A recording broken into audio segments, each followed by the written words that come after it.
We are here with the greatest Intercontinental Champion of all time. It's been, 20 years? And he's still the greatest. Nobody's even come close to him, the Honky Tonk Man. I appreciate that fine introduction. Well, hey, here's the whole thing. Think about it like this. When was your Honky Tonk run? Like 80 what? Oh gosh, the belt was 86, 87 or something like that. 86, 87, 20 years later. And he still remembered. That's how strong the TV was back then. That even with the big run in the 90s, the Honky Tonk Man is still one of the most recognizable figures after a 2-year, and I guess the deal was that you refused to drop the belt. And that's why Ted DiBiase basically got screwed out of being world champion. Well, that's what DiBiase says. You know, he's never asked me about that, but I would like for him someday to maybe ask me about it. But hey, he got the same perks as being a world champion. He had a limousine. I thought he gave up the perks. Oh, we got to go around the front. It's the food. No, go around the front. Hold on. All right, hit the pause on the food. We can keep going. Okay. Can you go around the front through the lobby? The door's broke. Yeah, I guess. Thank you. Thank you. I was about to go. I thought he gave up the perks when he found religion. No, that actually got better for him. Okay. From what I understand. You guys can just keep on going. We're Yeah, that's all right. We can keep going. I can turn it back already. Would you keep going? Yeah, we're on. We're still All rolling. right. So anyway, so what was the deal? So DiBiase basically claims, in so many words, that I guess Macho was supposed to get the Continental belt, and then you refused to drop it, and then so they gave him the world belt, which was supposed to go to DiBiase, which to me sounds ridiculous because if Vince didn't want you to have the belt, Vince would have just taken it off you. He wouldn't have just let you not, keep it, right? Well, I think they were very much afraid because I had let the cat out of the bag that I had called Jim Barnett in the WC before the WCW. I think it was in, maybe it was, and I was going to set a meeting up with them and go there. And Jim Barnett was the one who said, "Whatever you do, do not drop the belt on television. Don't do that. They have a spot for me there." So I went ahead and I listened to Jimmy Hart, and Jimmy Hart said, "Please, please don't do this. Give Vince a chance. Give him a chance. Tell him that you talked to Barnett." And which was the worst thing, probably. As soon as I said that, I said, well, Vince, I want to tell you, I've already spoke with Jim Barnett. He said, "You fucking idiot. Are you crazy? Are you fucking crazy?" I said, "No, I'm not." But that's what I did. And the reason I did there's never been a problem between myself and Randy Savage over this at all because it was Randy knew it was business. I went to him. And it worked better for Randy. Yeah, it worked a lot better for him. He never came and told me thank you. Anyway. Should have at least given you a cape or something. Yeah, well, that was Randy. But it was a case of where... Plus you and Randy, not to cut you off, but you and Randy went back to Memphis anyway, right? Yeah, Andre the Giant was probably the hottest heel ever in the world at one time. And I was probably the second hottest heel ever in the world at that time. Sure. We were selling out, Savage and I were selling out buildings. Hogan sell out Madison Square Garden. Next month, we were there, it was sold out. Hogan sell out Boston. We'd go the next month, it was sold out. Every town we were in, it was sold out. Now, and these aren't just idle claims; these are legit deals. These are legit sellouts, as opposed to the old we had them hanging off the rafters claim. Right. They were sold out, and it went on for a long time. And 6 months, we're in this thing for what 6 or 7, about 6 months. I've got the belt, and they bring us up to the office, and they tell me they sit there and they talk to Savage and Liz, and they tell her everything that they're going to do with her, everything they're going to do with Randy. As if I didn't even exist in the room. And they turned to me and says, "We can rebuild you." "You can rebuild me? What? That means going back on first match with Lanny Poffo and S.D. Jones and Pedro Morales and those guys? That's rebuilding someone? So you're not going to work with Randy. You get to work with his brother. Yeah. So I left that room just that day feeling like I had literally been held down and raped to the fullest. And because it would have been a financial disaster for me. I just started making money. We were going to the show that night. The New Haven Coliseum was sold out. We just come off a Canadian tour. Every town was sold out. Why? And I didn't understand why they would want to do that. Why would you want to do that? Why would you want to destroy this guy that's selling you some tickets to go with something else? But obviously the deal with DiBiase had already been done. He'd been promised through Hogan and through Vince that he was going to be world champion. And so I didn't understand that part of it. But Savage was fine with it. I went and told him, I said, "I'm not going to do this. It's a business thing in front of 35 million people, that TV show that night." No. Sure. My deal with Vince was simple. If you put me in a position and I draw pay me. If I don't, fire me, but keep me good on TV. Sure. And we shook hands. Well, doing a job in front of 30 million people is not keeping you good. No. Not back then, because back then people didn't do jobs like they do now. No, it's a whole different deal. Now, if they came to me and said, we're going to do this, sure, you're on a contract, get paid. Sure. Back then, if you go do that job, the next day they can tell you, we don't need you anymore. Nobody did jobs back then. Stars didn't do jobs because they were jobbers were the people who put people over, and stars and other stars only got wins, and then the stars would meet the stars on the house shows, and that's how you drew money. And so, but now you can't because now the TV, people get bored watching, the Mulkey Brothers. But back then, stars didn't do jobs, so asking them to do that is a huge request. And it was one of those things where even Bret Hart wouldn't. He wouldn't. He was not going to do that job in Montreal. Right. I mean, it's just that simple. And that's 20 years later. He can say, "Well, I wasn't going to do it in Canada," but Bret, you're lying. You were not going to do that job. Period. Just like none of us would have. Nobody. Shawn Michaels wouldn't have done the job either. Nobody's going to. That's our mentality we had, and we didn't have those guaranteed contracts where go out and do this, you're going to get paid no matter what. Sure. You can see my little finger's hurting tonight, and I can't go out and wrestle. Okay, go home or go get an MRI. Though that part of it's changed so much. It's like I said. Now, if they came to me and said, "Come on in," and they brought me in for the Royal Rumble, I thought my wife says, "Well, what are you going to do?" I said, "Well, I'll go do it. They're either going to keep me in for 45 minutes and try to make me have a heart attack and die, or they'll get done with me and dispense me early." I got there and they said, "Well, can you stay 3 minutes in the ring?" I said, "Sure." Kane needs a rest and you do this thing and he can catch a breather. And ended up when I got ready to go through the curtain, they said 30 seconds, 30 seconds. It's fine with me. I don't care. Bushwhackers had the best deal. They come out, do their thing, slide in, get thrown right back out. They leave the other side. Yeah. So to me, because that's, I think That's that was a test. They tested me that way, but that's fine. Yeah. So DiBiase did it. So was there did that become like a festering thing, or did he just? He Never said one word to me about it ever. Not one thing was ever mentioned about that. And what about Vince? Did Vince hold it against you for? Oh, I'm sure. Well, I'm saying, but I mean, but I'm saying, but he kept using you for a long time, which was, I guess, unusual. Yeah, but I think he realized that I was one of the few guys who was not just going to lay down and do whatever he wanted. Because there was another place to work back then. Right. There was other opportunities. There still was territories to go to. Sure. And so the doors were open to go and do so many other things. And you had heat. Yeah, and when you can have that ability to make people hate you so much that they buy tickets to see you get your ass whipped, then you're doing okay. I think I would have done great things down south with Jim Barnett and the WCW at that point. But once the Bischoff thing got started there, that was all bullshit. Well, that's the thing too. Is you try and tell these young guys today, it's people are either paying you to draw money. They either have to pay. They want to see you. They hate you so much they want to see you get killed, or they love you so much they want to see you kill somebody. But if you're in between, and nobody cares enough. It's just if they like or dislike. It's like you're not going to see a movie especially in today's economy. You're going to see a movie if you really want to see it. Or you're not going to see it if you're like, well, you're kind of sitting on the fence, And well, let me answer this. The other thing too is because there was no guaranteed money. There's no segue here, but because there's no guaranteed money, but your outfits were quite expensive, right? Yeah, I have one in the bag I bring with me on the road now for the Independence. Was $3,500. Yeah, how did you swing that? Because I mean, you could have been making much like Calgary and stuff either, right? Well, the red one was $7,500, and the blue one that I keep it for special occasions. Most of the photos are taken was $10,000. A lot of guys thought I was crazy to do that, to have the costumes. And in fact, I was on the phone 2 nights ago with Jimmy Hart, and he brought that fact up that all the guys nowadays in the past 7 or 8 years have been cookie cutter.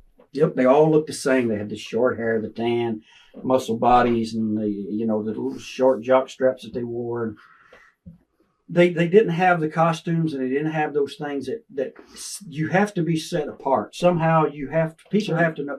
They recognize me from the black hair, the side. Now I could have worn the black hair and the sideburns and walked out and dressed in a t-shirt and running pants but it wouldn't have been the same. No. It would have been like. But when you see those flashy outfits, or when you see Hogan with the red and yellow, and I went back to this with Jimmy the other night. I said, I ran a couple of shows in Winnipeg on my own, and I told them to make me posters that looked like the Barnum and Bailey Circus posters, the red and yellow, because those posters have been around for 100 years, and those posters still get attention. Right. They resonate. And then I said, The red and yellow that Hogan wears is the same colors as the circus posters, and it brought attention. When you see this guy going out with his headband and his blonde hair and his big tan body, and he's got on this red yellow outfit, it's like, gosh, look at this. And it stood out. We all stood out. There was Jake the Snake Roberts. There was the Dragon. There was the Roddy Piper. There was a cowboy, Bob Orton. There was Mr. Wonderful, Paul Orndorff. I mean, and even going a generation before, like George the Animal Steel, right? Bald guy, 300 pounds with a hairy back, the Sheik. Right. I mean, and that's part of the reason why I think I was able to be so successful because I was a smaller guy back then. And because I spent the money on the outfits. Like even now, like I try and get the guys, I'm trying to help these young guys. And I got like 8 different ring jackets. They're all worth, nowhere near what you're spending. But and the guy's like, I don't want to spend any money. I'm like, and they're all waiting for the office to give them a push. But that's why, and I say the same thing. If you don't invest in yourself, if you don't invest in your job, if you don't invest in your business, what can you expect to get out of it? Yeah. If you don't go out and try, I'll say this: desire, dedication, and hard work. If you don't have the desire to succeed, you won't. If you're not dedicated, if you don't want to go and spend that money to get those nice ring jackets or nice pair of boots to wear or something that makes you different from somebody else, you're not going to make it. And then you got to work hard. And they sit there. I was one time going back to this WCW. I go down to that Orlando thing where they were taping, and I see all these power plant guys. They're laying around on the floor sleeping. Now, they didn't get in a van and have to drive 400 miles from Atlanta to Orlando. They didn't get in a little Toyota car with 4 or 5 of them packed in there. They flew. They had plane tickets. And instead of them watching the matches or watching the interviews or listening or talking to the veterans, they were on the floor sleeping because they were tired because they had to work out that day. Yeah, Steve Kern gave me the best advice. Steve Kern said, watch as much wrestling as humanly possible. Yeah. And it's like today, all these guys want to do a bunch of moves. I'm like, you can do 8,000 moves. If you can't talk, nobody gives a shit. Right. You got to be able to talk them into the seats. And that's the other problem, I think, with the business is that nobody cuts money promos anymore because they're too busy just cutting entertainment. Like the office goes, hey, just cut, entertain the people, but you're not selling tickets. You're not drawing. You're not. The fellas haven't perfected their craft. They haven't taken the time to drive along in the car, look in the mirror in a hotel room and stand in there for hours and talk in that mirror and talk. Or drive along and you and I talk and cut an interview or you say something, it sticks in my head. A year from now, I might do an interview and use that. I might say something to you and that same night you go out in your interview because it put a thought in your head. Then you go do an interview around that whole subject that we might have been talking about in the car that day. And the guys haven't done their diligence, their duty to better themselves that way. But they think somebody owes them. Like now, like they think back in the day that somebody gave us a free pass and I had to earn my spot and you had to earn your spot. It wasn't like somebody goes, hey, we'll make you a star. We'll give you this gimmick. I mean, I came up with my own shit. You came up with your own shit. I had to come up with my own shit a couple of times. So I found one that, to work the right way. Gosh, it's trial and error. And I tell them, don't be afraid to try things, but just don't try some flip big move out in front of the audience or on television that you've never done backstage or that you've never practiced in a wrestling school. Johnny Rodz had a great thing. I said, Johnny, you train these guys. I said, do they keep coming back to further their training? He says, no, when they get one booking, that's it. They never come back. Yeah. They're a wrestler. So I said, but why wouldn't? I got booked and I trained for 9 months after I had my first booking. I went and got booked on Fridays and Saturday nights, went back to the training center on Sunday and Wednesday. Yeah. I mean, it's just, you and I, we wanted it so, I can imagine now, but we never really talked at length, but we wanted it so bad. That's what we had to do. You eat, sleep, and breathe it, and even though, and today it's the guys, I guess, I don't know what it is. I think they just want to be stars or they just want to be acrobats, but join Cirque du Soleil or something, but yeah, it's the wrong venue. I don't know. I've not really sat down with them and gotten into their past personal lives, where they came from and what they've had to do or how they succeeded on different things. But maybe they might be college graduates. Maybe they had pro contracts. No, they're not. Players. Maybe they were bodybuilders that made lots of money. Or it's all small guys now too. It's kind of weird. It's like, when I got into business, everybody wanted to be the Road Warriors. Yeah. And then Shawn Michaels got over, and so everybody wants to be Shawn, but they're all, Shawn's talented there, but they're missing. So they do all the moves that Shawn does, but they're missing the star power, which to me, that's what makes him entertaining. It's not the moves. I mean, the moves are great, but that's all the window dressing to me. They can say what they want, but I want to be like Sure. that guy. Sure. I want to be like The Rock. I want to be like, hell yeah. Right. These are the people that made the most money in our business. They didn't climb up on the top rope and do all the nonsense. They didn't have to climb to the top of the cage and jump off. And they said, well, those guys, they really weren't good performers. Really? They just sold out everywhere. They made $400 million a year. And you're telling me these guys, they're not any good? You're telling me Hogan didn't know how to wrestle? Hogan was a great amateur on a mat wrestler. Same thing with Lawler. I mean, people thought, Lawler, what's he like, 50? I don't know, whatever he is now. But he's 70? Yeah, he still takes most money. But you watch his old stuff, and he actually could move. He was a hell of an athlete. But he learned, to me, I don't know how you guys get along, but he's one of my favorites to watch in the day because he would do all the little things, get so much out of everything. Like I remember they did this one thing where he's working Razor, and Razor always throw the toothpick. And so the king had brought his own toothpick with him, went down selling, came up with the toothpick in his eye, like it got stuck in his eye. I mean, it was just the little things. And got 5 minminutes out of it. Harley Race was the same way. The Funks were that way. Yeah. They were able to well, that's why they could do an hour in a match. They were able to go out and take the little things and make one bump. Harley Race could take one bump. I saw him wrestle Jake Snake, Damien one night. It was the best carnival sideshow I'd ever seen. I said, I go back to the locker room. I said, Harley, that's incredible. That was the most incredible thing. I've not seen it since I was a young kid and went to the county fair and saw some guy rip a chicken's head off and eat a raw chicken. It was, those things stuck in my head. I must be sick and demented maybe. But anyway, Harley takes the snake and he wrestled, and the place went crazy when the snake was on Harley. He put it around his neck and he went down and he rolled around. It was like one of those Tarzan movies where the snake was on Tarzan, and the chimpanzees are going nuts and people are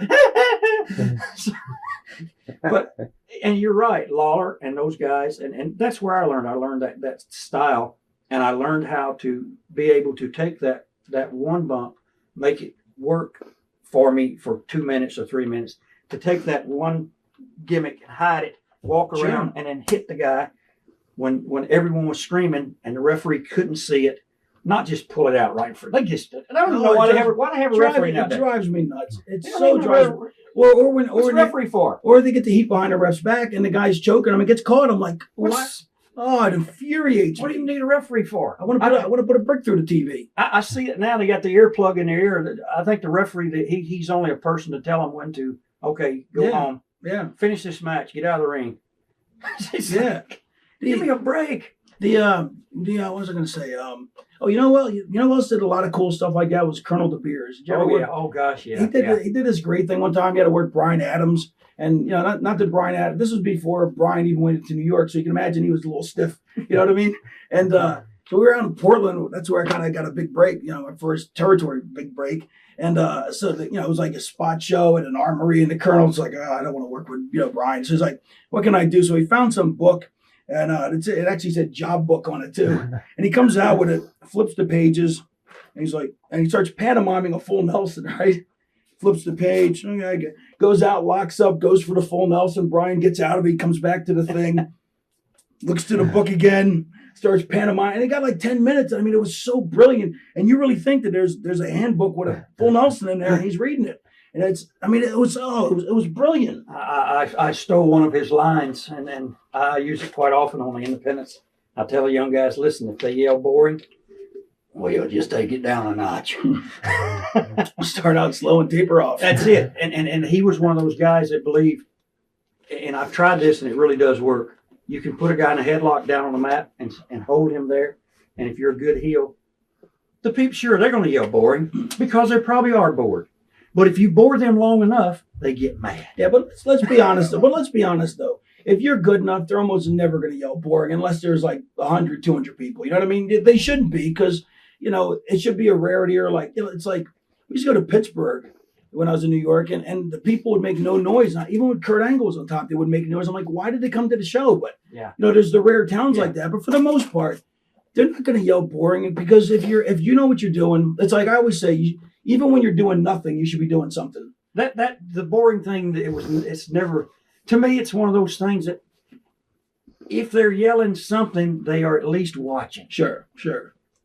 They're not getting up, going to the concession stand. They're not getting up, going to the car and leaving the building. That's when you have a problem. Yeah. That's when you bored them. Yeah. If they're saying boring, what they're trying to do is they're trying to get involved to make you do something. Yeah. Well, they paid to get in. I got in free. I know the ending of the match. They don't. They're not going to tell me what to do Exactly. and when to do it. Sure. So I took that from Colonel De Beers, that if you bore them long enough, they'll get mad. I think you can really start a riot with just the boring. Well, I'm sure you might have covered this in other stuff though, but what did you start? I mean, you started out as the Blonde Bombers, or would you start out before that? Or Yeah, I had been around. I trained with Coco Beware and Larry Latham, which was Spot Moondog, and my other cousin Carl Fergie. They came back. Those two went and were wrestling as in for Bill Watts in New Orleans and in Mobile, Alabama. They came back to the training center. What year was this, or whatever? This was 76, 77. And you're probably at that time. I was 24. 20. Yeah. Did you do anything before that, or I'll be 54 in 2 weeks. did you do anything? Did you do anything before that, or? I was teaching and coaching. I was teaching at a small high school, coaching high school football. But I had dabbled around with the wrestling because a couple of my buddies from college were doing it, and one of them was getting some little play with Lawler on TV because he was a big power lifter and a football player. You and Lawler were cousins, right? Yeah. And so he was getting a little play on television and doing okay with it. And Were you close cousins, or just just kind of just once one a of year? those once a year. If it was once he got in the wrestling business, he wasn't around very much at all. Right. And it was one of those things where they lived 60, 70 miles away. It was maybe get together at Easter, or maybe get together for one holiday or something. So not one of those close knit things, but still, you think that if you and I are first cousins and you come to work for me, why would I try to destroy you? Why would I try to? So you guys are like you on your money. So you guys are like Mickey Gilley, Jerry Lee Lewis, and Jimmy Swaggart of the rest of the business. That's a good analogy. Yeah, that's a real good analogy. But it's never been anything personal. It's always been professional. Right. I mean, I could once I understood and started to learn the business, I knew I could never work for them, wrestle for them again, and I really did never go back and wrestle for them again. But you guys had that legendary casino brawl, right? The Tupelo concession stand that actually created ECW. Yes, it created hardcore. But we did something that the hardcore guys obviously never understood. So selling. We did controlled hardcore. Right. I mean, we were all veterans there, so to speak, because I'd been around. This was like my 4th year in the business, and Larry's 5th year, and Dundee was 10, 15, 12 years, 20, 50 years in the business. Maybe, I don't know. Bill's a great guy. Lawler had been around for 15 years at that point, 20 years, and so it was one of those things where we controlled chaos. We had a great chemistry, the 4 of us in the ring. And it showed in that hardcore stuff that we did, and it continued to show for a long time in the matches we had. Well, that's the same thing. When I went to ECW, I tried to redefine it because Paulie didn't want babyface and heels, thought they were passe, and I said I'm being a heel because you can't build a match. Right. And I set the line. Everybody's with me as a heel, everybody's against me a babyface, and people are doing like 10 chair shots, and I'm like, we're doing 1. They go 1, but everybody else did 10. I go, it doesn't matter what they did. They're only 1 in my match. They're not going to go, oh wait, he took 10. Right. It's like you can sell a punch for 5 minutes if you know how. I didn't watch a lot of the ECW product because when I was living in Memphis, it didn't come into Memphis, and when I moved to Arizona, it didn't come into Arizona at all. I saw it a couple of times when I would be like in Boston or up here in New Jersey. It would come on late at night, and I saw Rick Rude spanking some girl in the opening segments of their show. One of these girls, he bent her over the top rope, and he was whacking her so hard across her buttocks, and I thought, holy crap, I wanted to just see what else was going to happen. But it was Rob Van Dam and Sabu. Right. There was no less than 25 chair shots. Yeah. 25 slide kicks with a chair against the guy. Yeah. Yeah. It just went on and on until it was like, are they just going to, when are they going to stop this? Well, that's how like the cruiserweight matches now. Nobody sells anything. It drives me insane. And they come to the back, and I'm like, I don't even get it. I go, and I try and use movie analogies for them. Like I was watching. This is my new one I'm gonna use. Did you watch 24? You watched 24? The other day, they had the series premiere on 24, and like Jack Bauer, the guy, gets stabbed in the shoulder with a knife, and then 20 minutes later, like he's no selling the thing, and it's pissing me off. And I'm watching. Usually they're pretty good about the guy selling, but everybody watches 24 there, so that's what I'm gonna hit him with. But it's like in a movie Gladiator when Russell Crowe gets gigged by the guy near the end, and he comes out all selling. Right. Hey, if it was a cruiserweight, he would just came out and gone, that didn't bother. I'm like, it would have ruined a movie if he didn't come out selling. Yeah, even the Terminator was selling, and then the guy was crawling along. And exactly. You have to crawling. You see the thing coming down, and the guy's crawling, and people have they go from no selling to dying. There's nothing in between. There's no registering. It's like if I was a 290-pound guy and I was going to no sell, I would still, when I get hit, spin my head around, and then I would just, smile when I come back around. But because a little baby hits you in the face, your jaw's still going to move. It may not hurt, but it's still going to move your face. Back to Rob and Sabu though. It wasn't a knock on them. That's just what they did, and I like both of them. I like both their work. When I saw the very first shot they did, where they laid the chair down and ran and then slide kicked it or something, I thought, holy Christ, it sounded so good, but then it just kept on. Yeah. But that's how that show was structured. That's what you guys except were for doing. my stuff. I say except for my stuff because I made sure, but I made sure it wasn't, because to me, I always felt that, first of all, I did half as much stuff as everybody else. First of all, it was partly out of laziness, but partly out of drug addiction, but mainly because I believed in it, and I believed in selling it, and you're going to get more. You're going to get much more drama. And to me, it's a drama. I've seen Terry Funk's matches where he did the hardcore, and he does hardcore, but he does controlled hardcore. Right, exactly. I've seen Abdullah's matches for years, and Abdullah definitely does controlled hardcore. There's nothing Abdullah's going to do to hurt himself out there. Right. And so, I mean, it's chaotic. It's entertaining, but it's a control situation. And when you're out of control, and I try to tell these kids, when you're out of control, you've lost it. Yeah. When you lose a control factor, you've totally lost it. We can get away with hitting each other pretty hard with some things at some point in time because the adrenaline, you don't feel it as much as you did. I had from the Tupelo thing. That's from a rusty nail. Sure. That went in my arm. I didn't feel it at the time. Right. But it's there for the next 25 years. It was from happens. Dundee hit me with a table, and the table had a nail in it. It happens. And it hung in my arm. But that kind of stuff happens. But as far as pounding each other over the head with the chairs and the tables, I never really liked the table thing. I don't want to cut you off, and here's why. Go ahead. It's not controllable. You do not know if the table is actually going to break where it's supposed to break, and you do not know if the metal around the table is not going to go right up in your back. Right. Well, I did slightly disagree with that.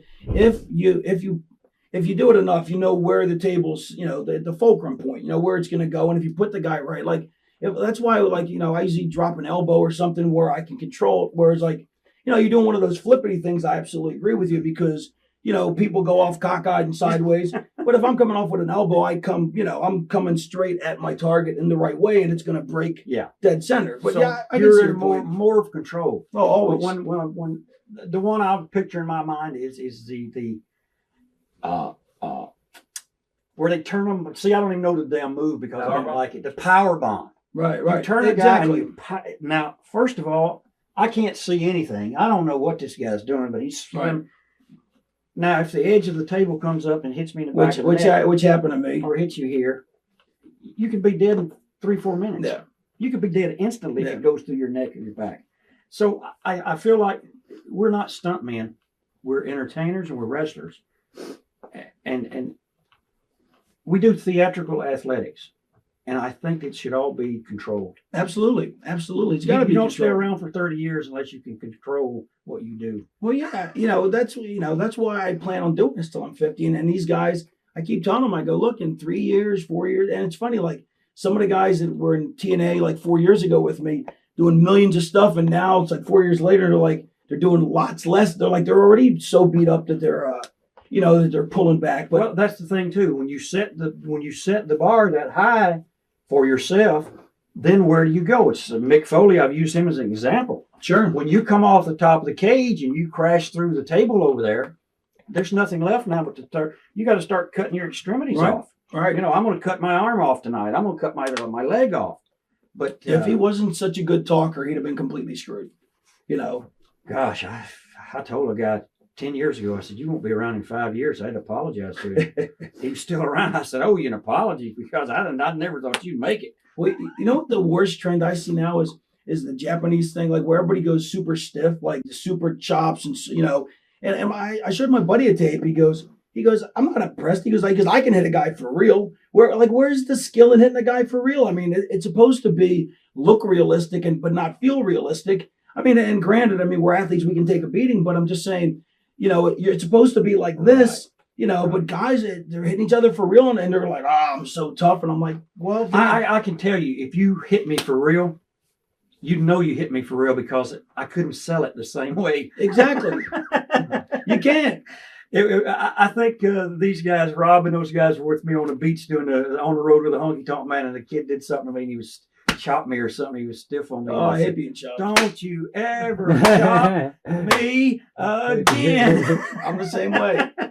Because it wasn't necessary, and I got a torn pec here, and I don't want to be hitting the chest like and that. it's insulting when a rookie hits a veteran, like after you paid your dues, to chop you. I'm just like, I just look at the guy. I'm like, are you fucking kidding me? And I tell the young kids this when I do the seminars and things. This is animation. It's animation. And if you really want to learn how to animate your body, either be no hair at all or put a mask on, because when you have no hair, you don't have the ability to shake your head. Right. So you have to be more animated with your body. Like you don't have the blonde hair to shake and do the nonsense like that. And with me, a guy can hit me and back goes the hair and the hair's flying and my arms are moving. But I learned, because I wrestle with a mask on a lot, and one of the fellow that was a medic told me, he said, you need to be more animated now with your body, because one of the old guys named the medic. Oh, they were two guys dressed in their whites. Yeah, all white, right? They were down in the South, and they were a great tag team. And he told me, because I went out and wrestled with a mask, and these guys have been wrestling with masks on for 20 years. He said, now you have to be more animated because you have no face. You can't show anger. You can't show fear. You can't show pain. You have no hair to flop around. So now you got to move your body. And that's the thing, is these young guys, they have no facial expressions. Everything looks like a flat line like this. And then they have no body movement. Exactly. Bret Hart got away with it because at least he had body movement. Bret didn't have any facial expression, but he was. And then eventually it became his gimmick because he was like the stoic. So, but yeah, but that's why I've always had long hair for the simple fact that I could flop it around. It makes the whole thing much easier. Yeah. One punch and the hair goes flying is so much better than the guy hitting you one time really hard and you go, Jesus, shit. Yeah, I thought I owed you money.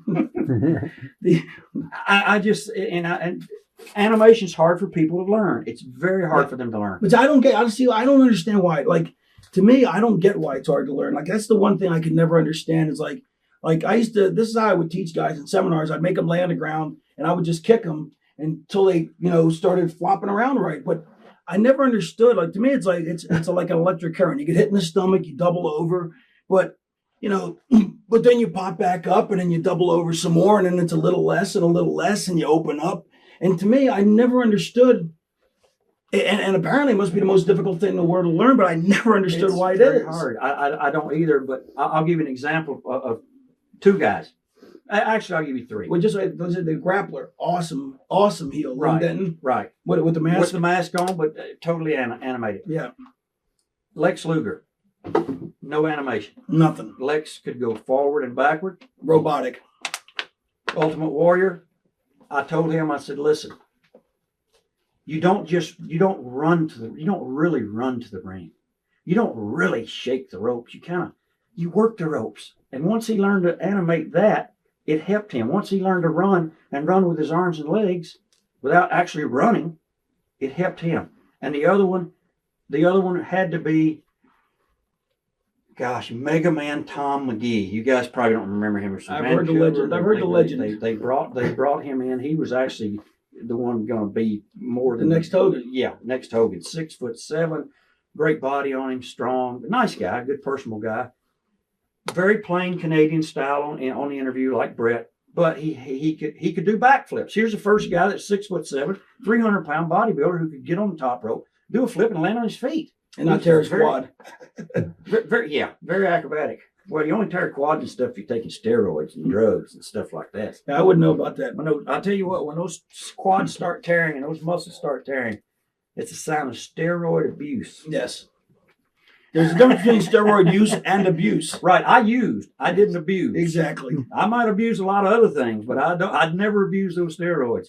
So how did I mean, why didn't they stick around with McGee at least? I mean, get somebody, how rotten could he have been? I mean, that they couldn't say, you know what, he's pretty rotten, but we'll get somebody to work with him because he was not, he had what is very hard to find in good athletes, and it's lateral movement. But he was worse than Lex. Yeah. He had no, and Lex was a football player, which surprised me because most people that play sports, especially playing pro sports, they have really good feet, legs, lateral movement. Right. It's that move. Right. And it's a hip, but it's from the hips, which I think a lot of linemen, but the linemen are more just pushing forward. When you said you get kicked in the stomach, you're gonna bend over like this. See?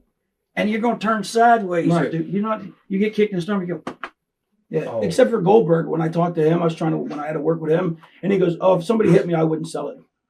And I'm like, you know what? All right, I'll see you in the ring. Okay, it's ridiculous. Fine. Okay, then ridiculous. I guess you just have to have a match by yourself. Then I won't hit you, but then you better not hit me. I mean, Goldberg had 2 good matches his entire career, so I mean, or 3, I think. I don't know. He was something, huh? Bret Hart did. Let me get to that. Let me get to Bret Hart real quick. This motherfucker does an interview.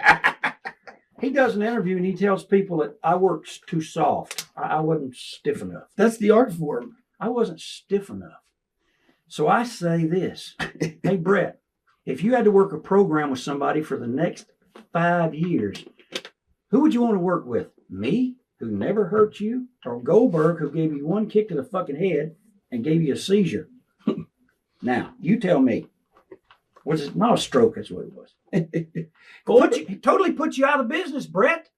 Put you out of the business, but I work too soft for you. So I'm gonna guess that there's some animosity here. Well, I mean, don't go tell somebody I work too soft and the guy that worked too hard kicked you in the head and ended your damn career. Yeah. I mean, it's kind of hard. I mean, if I say, listen, Raven, I like you. You never hurt me. We had great matches. But if the next guy that came along kicks me in the head and almost killed me, I wouldn't go, oh, Raven and I had great matches, but they weren't as good as they could have been. Wow, this guy kicked you in the fucking head. You're out of the business. Who'd you rather be in the ring with, Raven or this guy? Did he say this after he got kicked in the head? Yeah, this was an interview he did about a year or so ago. Really? Yeah. After he got kicked in the head? Yeah, it's been about a year. He'd been kicked in the head about 3 years ago, wasn't it? 3 or 4. I was always good friends with Bret. We had good matches together because I understood his style and I learned to adapt to what he did, which was the same thing every night. Kind of like Ric Flair, Woo! Yeah, I always thought that was ironic that Bret healed on Ric on Flair for doing the same thing every night, and then he did the same thing. I never got that. And then guys say, "Well, you're bitter, or you say bad things about people," but then they take shots at us. Sure. Flair took a shot at me. Bret Hart took that shot at me. Oh yeah, Flair took a shot at me, and I thought to myself, I go, wow, I go, how bad is that I'm in his purview? That he has to, he's like 87-time world champion, and he's going to take a shot at me, and I never even got the chance to be on that level. Eric Bischoff took a shot at me. For what? He even took the shot on national TV. Oh, the guy I loved to fire the most was Honky Tonk Man. He's just putting you over. He's just putting you over anyway. Any publicity is good publicity. It's Thank true. you so much. Yeah, but I mean, Flair says in his book, Honky Tonk Man would have never drawn a dime. He'd never been a main eventer anywhere if it hadn't been for Hogan. I've been doing main event matches for 12 years before I even came to the WWE. Flair knew that. What take is obviously he had nothing to talk about in that chapter. What brought that up? That was in his book? Yeah. Why would you take Wait, that wait, shot? just apropos of nothing. He goes, "Oh, by the way, Yeah. Honky Tonk Man." He's going, "Well, when I went to college, and then I got into wrestling. Oh, by the way, Honky Tonk Man can't draw." He was tying it in with Beefcake being friends with Hogan, and Beefcake would have never done anything if he hadn't been friends. Well, listen, Arn Anderson wouldn't have been dog shit if he wasn't with you, Ric Flair. For Christ's sakes, he was so far up you couldn't breathe. You know, I've said this once before on one of Rob's things. I haven't told you, but a lot of guys had beefcakes. Well, Nash had Sean, or did Sean have Nash? Nash had, who was the guy that's going to beat up somebody in here? The drunken fool. What's his name? Scott Hall. Scott Hall. Beefcake he was Hogan's beefcake. Sure, yeah. Arn Anderson, you're Ric Flair's beefcake. Hunter Hearst Helmsley, whose beefcake were you? You were some. Steve Austin. Austin had, what's the guy? The fake Undertaker, Brian Lee. Yeah, I have no problem with people getting their friends in the business. Nothing. I try to that's get what it's this. all about. Yeah, you're supposed to take care of your friends, but you only get them up to their level of skill. You know, I mean, you don't promote them past a certain point. But There's nothing wrong with it, and that's what networking is all about. That's how we build friendships as we go along on the highways, and we did have good matches with this guy.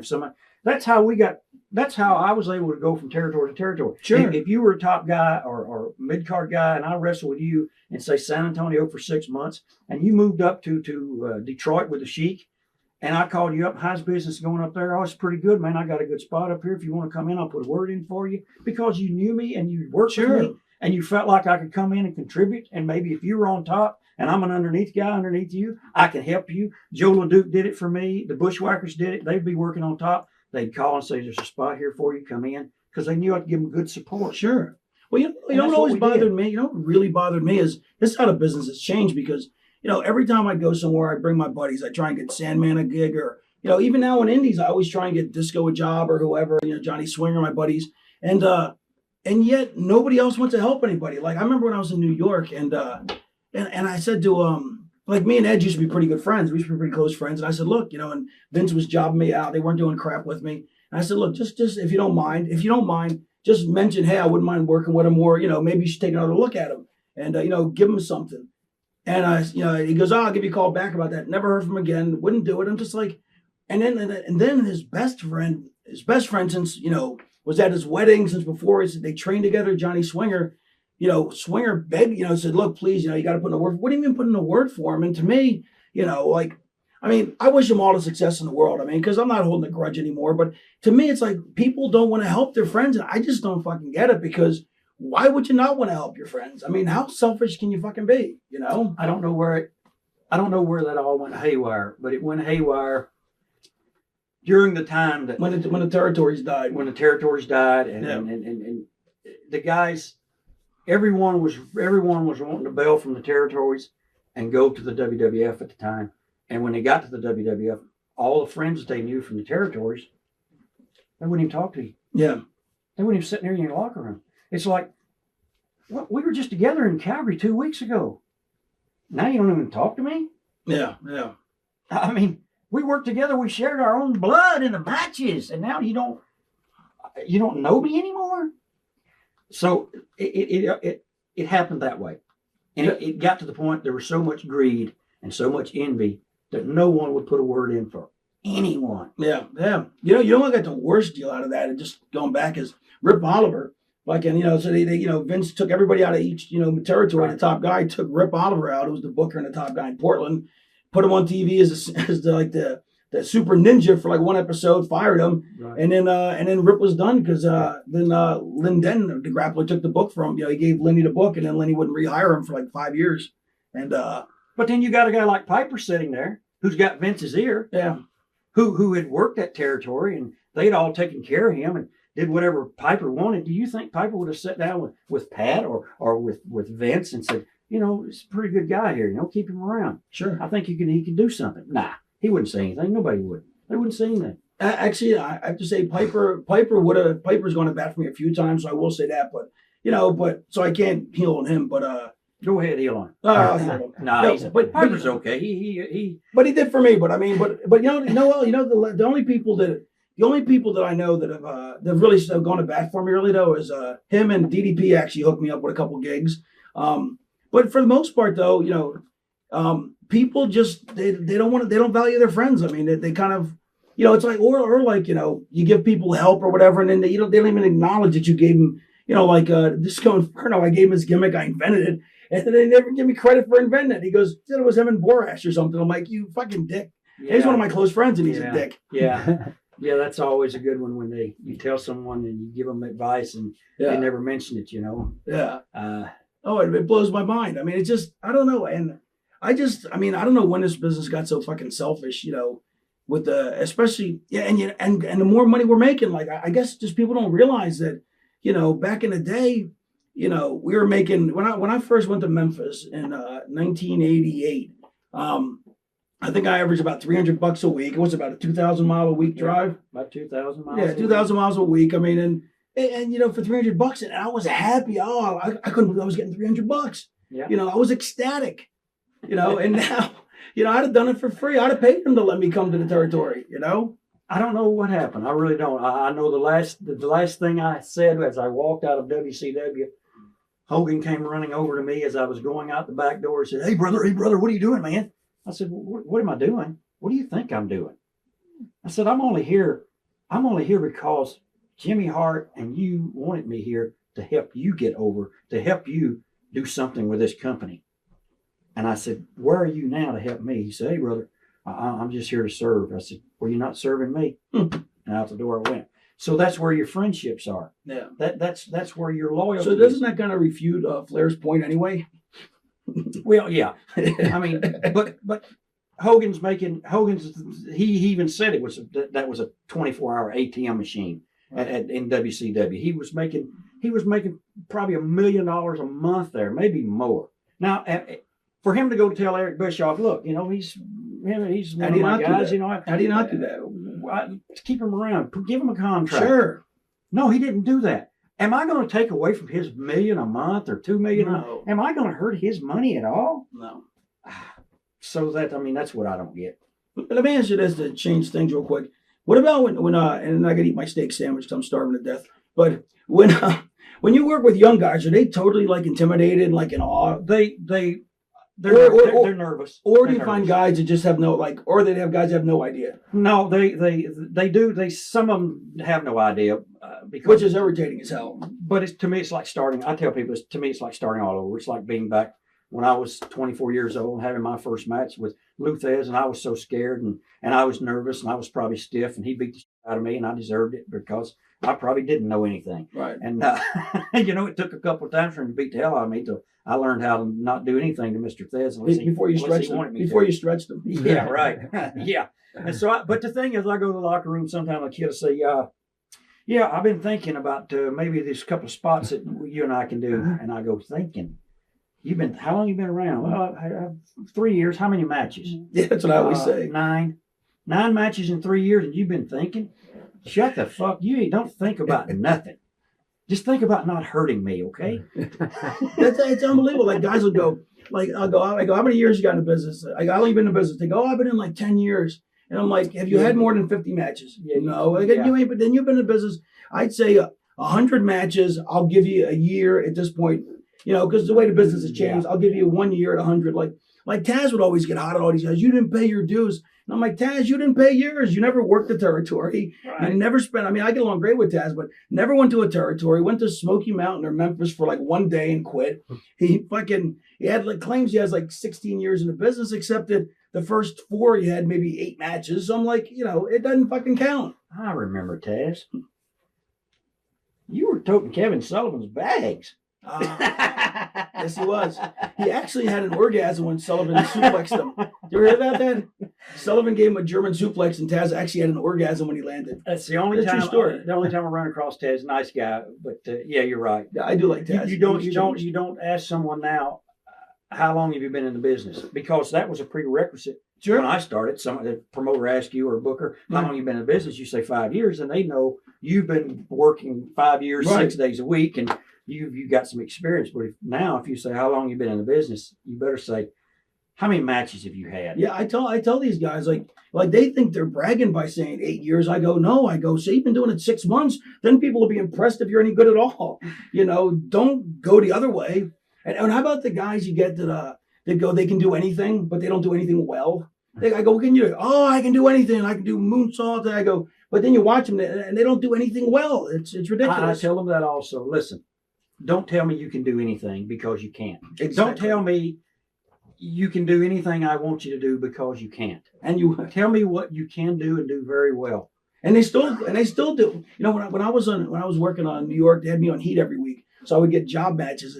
So they give me a jobber every week, and I'd be like, "What can you do?" "Oh, I can do this." I go, well, "Okay, well, don't worry about that. How's your punches?" They go, "Oh, they're good." I go, "Go punch the turnbuckle." Or I get another jobber and make them do the spots with a jobber. I'm like, "Okay, your punches stink. How about your kicks?" Tell jobber number 2 to lay down and have him kick them. And I would literally make them show me what they could do. And 9 times out of 10, they couldn't even throw a punch or a kick. Right. I mean, the two most rudimentary. Yeah, and how come people can't kick? I mean, kicking to me is so simple, and they can't get. It's a lot easier than punching. Yeah, and nobody can kick. I don't get it.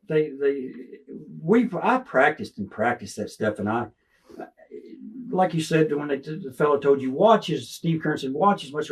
I watched myself and I watched other people. Sure. And this was before videotape, so I had to literally stand and watch matches. And finally, VCRs came out, and I was able to start taping matches. And I would go back and spend all day Sunday in Calgary, fast forward, slow down, back, stop, and see exactly where the punch went, how the kick went. Sure. Why I shouldn't have kicked the guy here because he was moving, and and I was looking like I was running to kick him. And so I learned from watching myself. I critiqued myself, and we're all our worst enemy about saying how bad we do something.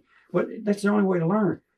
The guys that train them don't know anything. It's like Johnny Rod said, a guy can come to his school, train for 6 months, have one match, and next thing he opens a school of his own. Yeah, Larry Sharp, who was never anybody. That's why I went to Larry Sharp's school, who was never anybody. I went to his school, and then he wasn't there, which actually worked out well because Charlie Fulton, who was a pretty good hand, he trained me. But then there was guys that went to Larry's school that became Larry's trainers that never went in. That had like 8 job matches in New York, and that was their qualification to teach somebody. That's what happened with in Killer Kowalski's school. So what happened with most of the schools, the guys that could act, the old timers, the veterans that should be training, they stopped doing it. They turned it over to these other guys. And when that happened, then pretty soon, like Kowalski nowadays, he's totally just about out of it. He never even comes around the school that much, I guess. He's turned it over to this chaotic bunch up in Boston. They do all kind of nonsense, I guess. Yeah, to me, it's, to me, the kicking and the punching, I mean, and if you can't throw a punch, then learn how to throw a forearm. I mean, but, I just don't get what I don't, actually, let me backtrack a sec. I was actually trying to buy time because I was thinking of my old point. Like you're saying about watching the matches. It took me like a year to get a good lockup. My lockup when I first started looked wrong to me. I didn't know why it was wrong. I couldn't figure out the body mechanics because I was never a great athlete. I mean, I wasn't a star athlete in high school, but I was smart, very bright, so I could always mimic, I look great dropping a fly ball in the outfield, you know what I mean? Because I could mimic, look, what an athlete. Well, I dropped the ball, shit. But so I could, figure out the biomechanics and do it, but I couldn't get the lockup right. And I remember trying to get Ken Wayne to show me how. He showed me how in his living room at like 4 a.m. after being out drinking all night. You know what I mean? And and so for like a year, I'm watching. I'm like, what am I doing wrong? And I studied my match, and I hate watching. Like people think, oh, Raven probably loved watching his own shit. What an egomaniac! But I hated it. The only way you can it's painful to watch because it's never perfect. And as a perfectionist, I'd watch and just cringe. And I can't even, when I watch a match, I can't even see the match. All I can see is me looking stupid the first time I watch it. When I watch it a second time, I can see the match. But all I can see is uncoordinated Right. And it took me like a year of watching it and, figuring out, to get that Bobby Eaton lockup, and it's all in the hips, you know what I mean? But and that now to me is, if a guy can lock up, then he can work. I mean, pretty much that's, and, I can tell if a guy walking around, I can watch a guy get it, like you can too, I'm sure. You can watch a guy get in the ring, walk around it, and you can tell if he can work. I can tell if a guy can make it if he just high steps through the ropes. Yeah, exactly. Absolutely. Absolutely. But I want to tell you, you went and said something about the job matches earlier. Right. I learned very early. So I went to St. Louis, and I had a match with TV match with Bruiser Brody, and he was on top. And You didn't go over? I said, I introduced myself, told him I'd been around a couple of years and working in Memphis. And I said, whatever you want me to do, I'll do. And he says, just sell for me. Just sell. That's it. And I went out, and for 3 minutes, he beat shit out of me, and I sold. And he came back, and he thanked me for it. And the next time he saw me, he helped me go to San Antonio to get a job. There you go. Because I sold for him. Right. I didn't try to go in there and fight the guy back. And so when I got to the WWF, and they bring in the job guys, they'd come in. Some of them I knew before from other territories. Some of them I didn't know. And if I didn't know them, I said, just sell for me. Yeah. Don't try anything cute. Right. You got 3 minutes. You're here to, you're not back next week. You're making 500 tonight. I'm making 50. Just sell for me. Exactly. Because the job guys got $500 to Yeah. come in and put us over on TV. We got 50. And they thought they were going to become stars off of it. You know, now when I work with guys on indies, like they're like, hey, you mind if we do all this and this stuff? And I'm like, listen, we're going to do next to nothing in your mind. You're going to think it's going to be terrible. I go, we're going to get a better reaction than you're ever going to have in any match you're ever going to have. I go, and all we're going to do is, and I mean, I have my formulaic, match, but it's pretty simple. But I go, all you need to do is follow these things. There's not going to be a bunch of spots and stuff unless I get out there and the crowd's really making me feel like doing more. But, because I know how to work, and the guys like, you can see that, they're all boo-boo facing as they walk away. They're not getting their spots in, you know what I mean? And I'm just like, and then they come back to like, thank you so much. And I'm just like, that's how you work, They say, I never thought it would be that easy. Yeah. Well, you got, it's up to you guys the unknown guys, it's the first match on the card, go out and kill each other. You've been killing each other and you still haven't learned anything, but you learned something tonight. Yes, I learned so much tonight. But what he learned, he's not going to be able to take to the next guy because the guy that he's working with doesn't know anything. Right. And so, I have the standard match too. I have my Bret Hart match and my Ric Flair match every night on Independence. I've been doing the same one for 10 years, and I'm not going to change it. No one's going to make me change it. What's another thing I was going to bring up is, whose career, like wanted to be was Disco Inferno. I mean, I'm sure you've heard that, right? I'm sure he's told you probably. I only met him. I've met him twice. Once, and we were in North Carolina, and he's introduced himself and said, it was a great pleasure to meet you, and blah, blah, blah. I saw him about 2 years later, and this happened with this other girl, April Hunter. I saw her in Puerto Rico. This was 2 years ago. Last year, I was in Toronto. She's up there with the Jimmy Hart thing. Oh, it's nice to meet you. We've never met before. You mean you forgot you met me 2 years ago in Puerto Rico? So anyway, I see the Disco. This Disco, I see him over in Oregon or somewhere on a show, and he comes over and he introduces himself and he says, "It's a pleasure to meet you." I said, "Nice meeting you." I said, "I thought we met one time before." He said, No, we never have." "Oh, you don't remember?" "I remember meeting people." Yeah. Well, the only thing I can say is you get nervous around your heroes. I mean, that's all he wanted to be was the Honky Tonk Man. I mean, that was his goal. Like this is what happened is Jeff Jarrett stole it from both of us. I went to Memphis and I became decent friends with the King, and I was like, "Hey King," I go, "You mind if I bring one of my buddies in to hang out with me?" He's like, "Who?" I go, "This guy Glenn." And I was trying to give Glenn a break, and he goes, "What's his gimmick?" And I always wanted him because remember Jonathan Holiday? Yeah. So Jonathan Holiday had like some disco gimmick in Calgary, and so I always loved it. I go, "I'm gonna bring in the Disco Inferno." No name, like that's his name, the Disco Inferno. And and to me, it's so simple. He goes, everybody goes, "Disco sucks." That's the chant. I mean, it's instant heat, know. Yeah. And so the King goes, "Sure." And of course, Glenn never did the gimmick with any.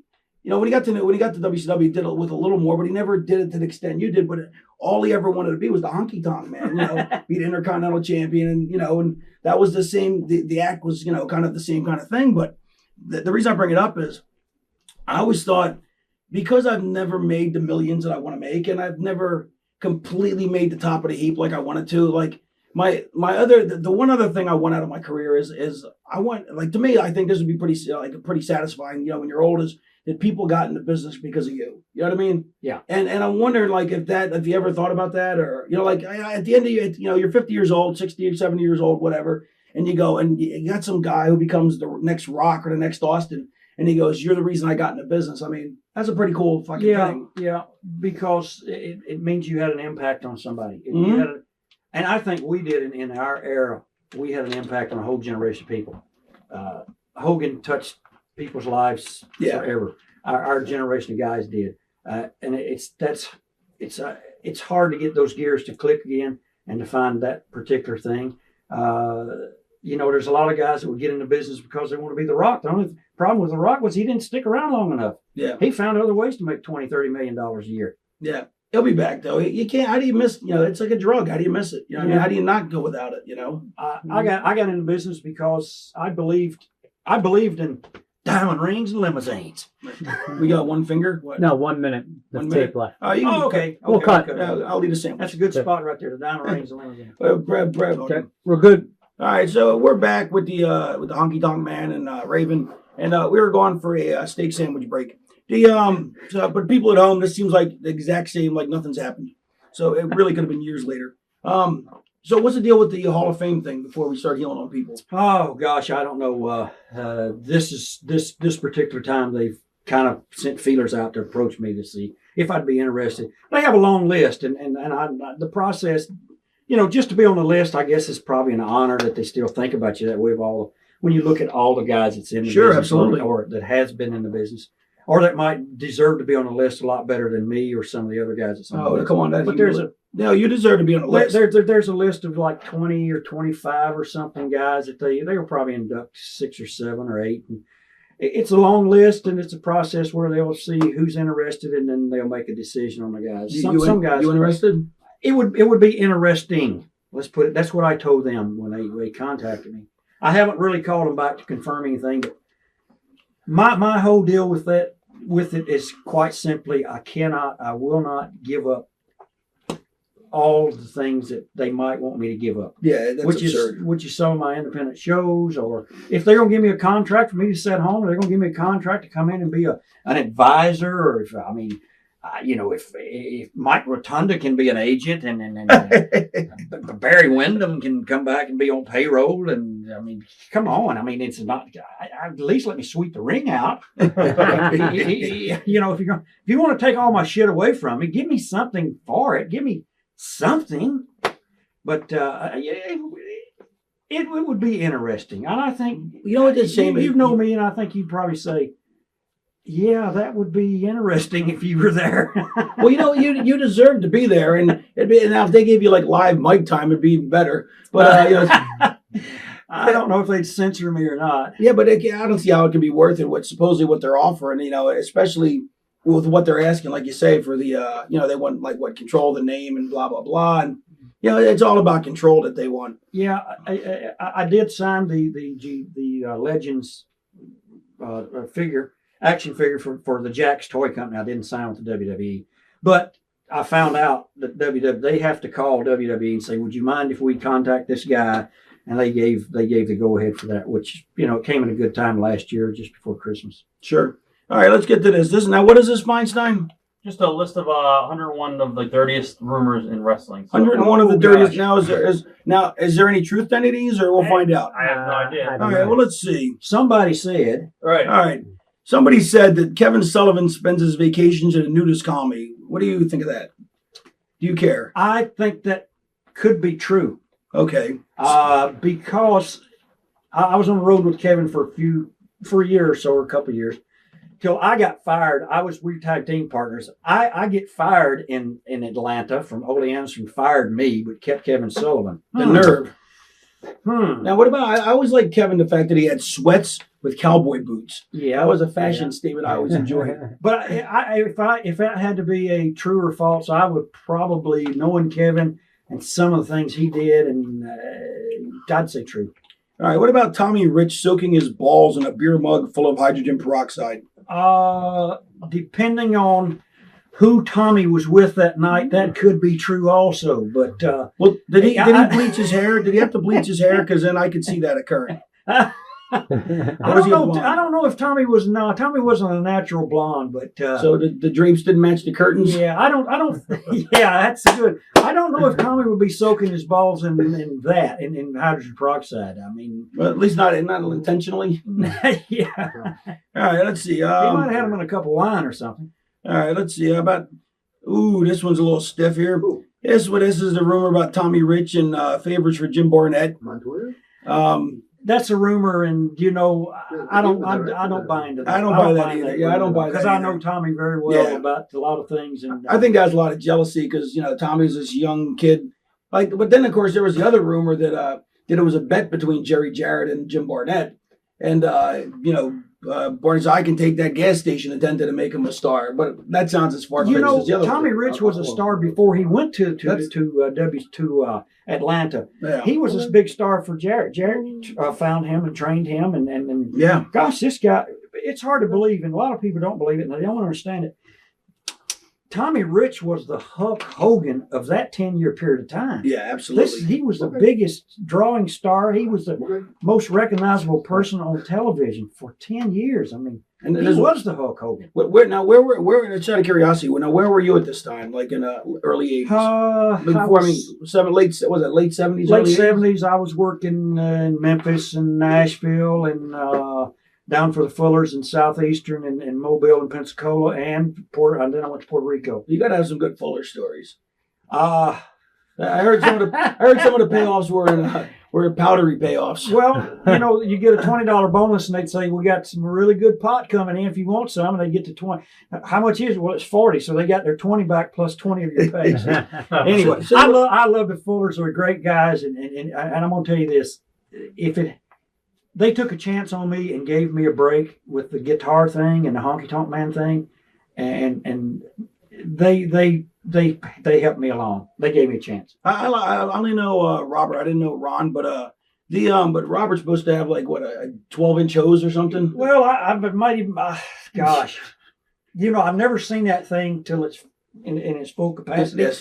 But I would have to say, full bloom. Well, we call it a gut wrench. Because we have a. I don't know why he wanted to be in wrestling, because John Holmes and Ron Jeremy have nothing on Robert Fuller.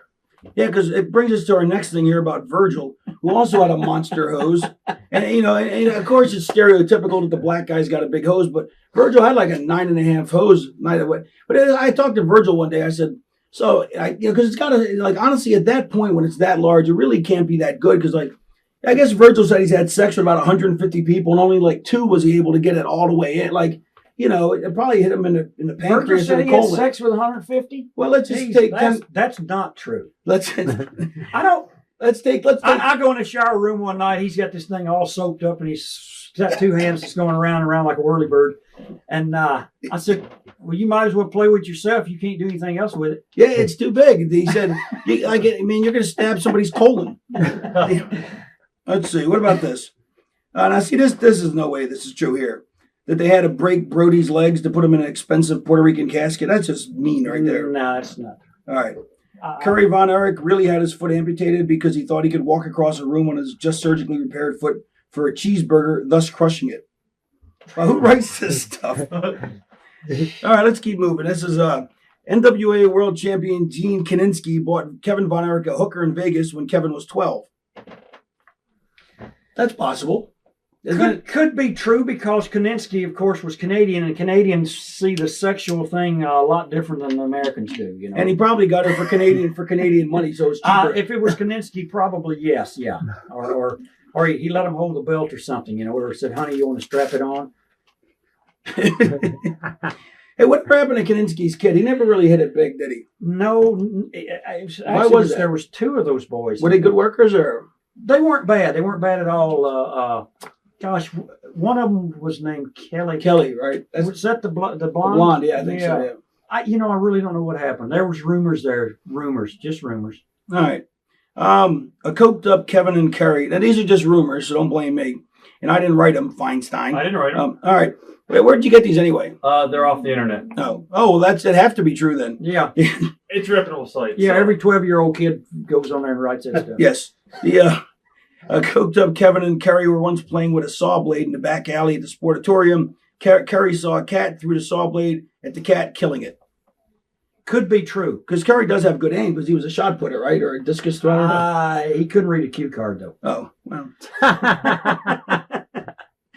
How about this? I mean, he was just a good guy that would be around, just a pleasant person, and girls just flocked to him. I mean, he was just jacked to the gills. Girls just loved him for some reason, and he just a sweetheart of a person. But if you took him into an interview room and you said, "Okay, now Kerry, you're wrestling the Honky Tonk Man Friday night at the Richfield Coliseum in Cleveland, Ohio." Okay, you ready? 3, 2, 1, go, Kerry. Where'd you say that was? Okay, Kerry, it's the Richfield Coliseum in Cleveland, Ohio. It's you and the Honky Tonk Man. Okay. Yeah, I'm in Dallas on Friday. No, it's Cleveland, Kerry. Awesome. This went on for, it was like, okay, awesome. I'm gonna go have lunch. I'll be back. That's awesome. But he was the guy who got over. People loved him. They just flocked to him. Well, he was a good-looking guy with that great build, and he had the build before. I mean, the really good build before anybody else did. His first brother that passed away in Japan was built like that, nice body on. The I always thought was interesting wasn't like the betting line that Kevin would be the first one to go, and he's the one who outlived everybody. Yeah, it's unusual. I mean, gosh, what makes people do that? I don't know. Yeah, I guess they're finding out now with this football player from down your way, Philadelphia, that too many concussions make you commit suicide. I can see that. Well, so do you think Bret's in trouble? All right, how about this? Kerry Von Erich sees a cat in the All Japan locker room and decides to put the iron claw on it, killing the poor kitty. No, I don't believe that. Steve Lombardi is. I do believe this, though. I was in Japan, and I was with Killer Tim Brooks. I left Japan. Puerto Rico. Had been there for a year. Went to Japan for 6 weeks for Baba, and the Funks were there, and Bruiser Brody, and Killer Brooks, and Haku, and Tiger Chung Lee, and anyway, the Briscoe, Jack Briscoe, and so I asked Killer Brooks. I'm sitting on the bus one day. We're driving one of these 10-hour trips, and I'm thinking I've got to have a place to work when I leave Japan. I said, how's that Dallas area with the Von Erichs? He says, so I'm thinking, okay, it's the claw, right? You're going to lose to the claw because the Von Erichs kids use it and their dad use it. I said, I got no problem with the claw. He said, no, it's that much or less a week. So it was that much, 500 or less a week. That's Killer Brooks told me, so I never went to Texas. My only Killer Brooks story, and I think I only met the man once, but my only story is one time when I was in Portland, I guess the Grappler spent a lot of time with in Texas with him, and the Grappler was kind of like a mentor to me in Portland. And we pull off on the side of the road to piss. We're drinking a 12-pack on a ride back from the town, and all of a sudden, piss comes flying over the car. Fucking, that's pretty fucking powerful. Piss. I'm like, holy crap, barely fucking, it actually hit me. But in this story, it didn't actually hit me. I luckily dodged it. And I'm like, how the fuck can you piss like that? And apparently Killer Tim Brooks had some secret technique he showed him to fucking enable your urine to fly tremendous distances. I don't know how you could pinch. Yeah, sometimes pinching it off. Yeah. With that much pressure that didn't blow out your backside. Yeah. But there was another fellow that did that. I heard to the Brooks stories and a Cuban assassin from Calgary. And as opposed to Fidel Sierra. David. Yeah, as opposed to him, the real Cuban assassin. Anyway, you'd better move back. Why? Cuban's outside pissing. Here it goes. It's an interesting skill set. Yeah. Not one to try at home. Mm. At least don't let your mom and dad catch you. All right. Steve Lombardi was Pat Patterson's secret lover. That's another rumor here.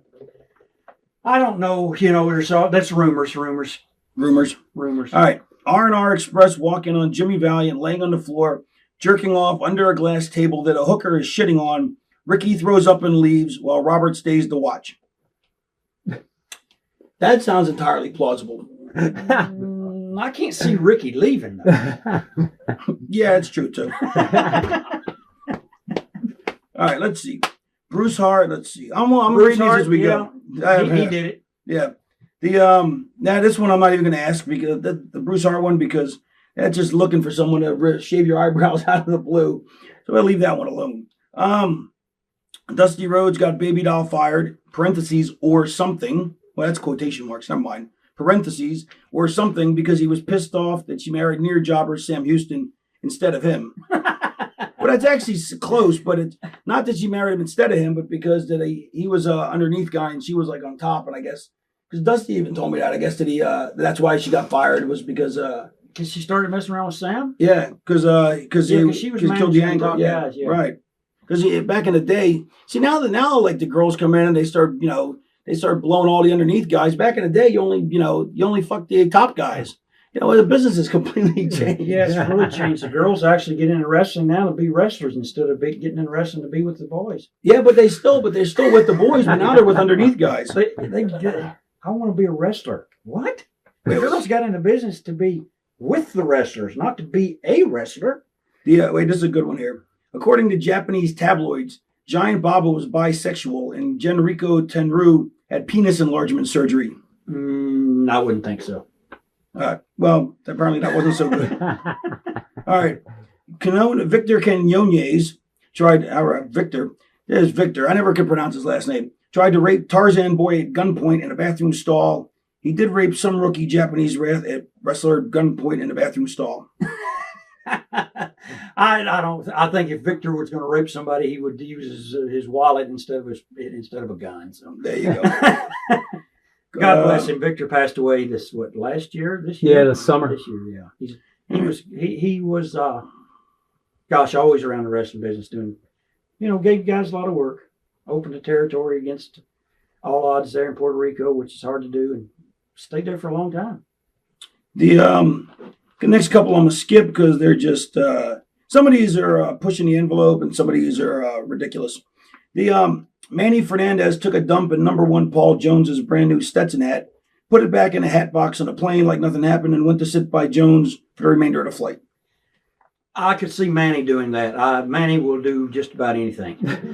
Was that the Paul Jones that was the wrestler too? Yeah, that was the Paul Jones. He was a wrestler and an office person for Crockett's in North Carolina. Wasn't he like a pretty big name as a wrestler? Yeah. His promos, I don't see what his promos did. Him and Johnny Weaver were big names because they were office guys. Kind of like Eddie Marlin was a big name in Memphis because he was Jerry Jarrett's father-in-law.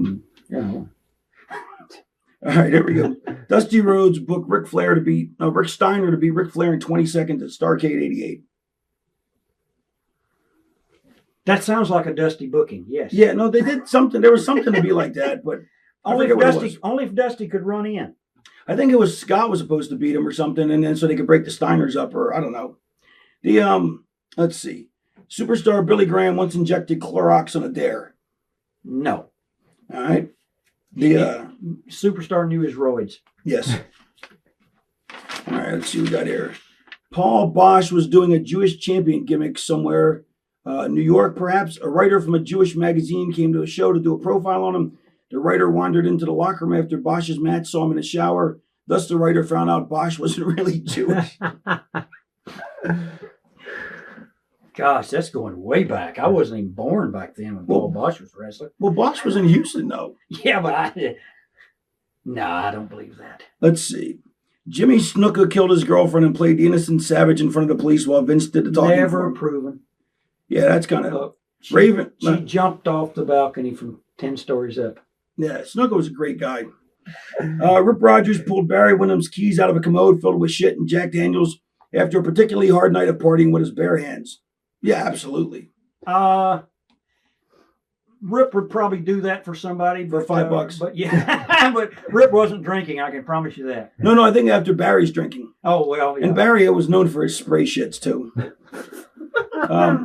Let's see. At an indie show, let's see. Rip really never did nothing for free, did he? No, he was thrifty.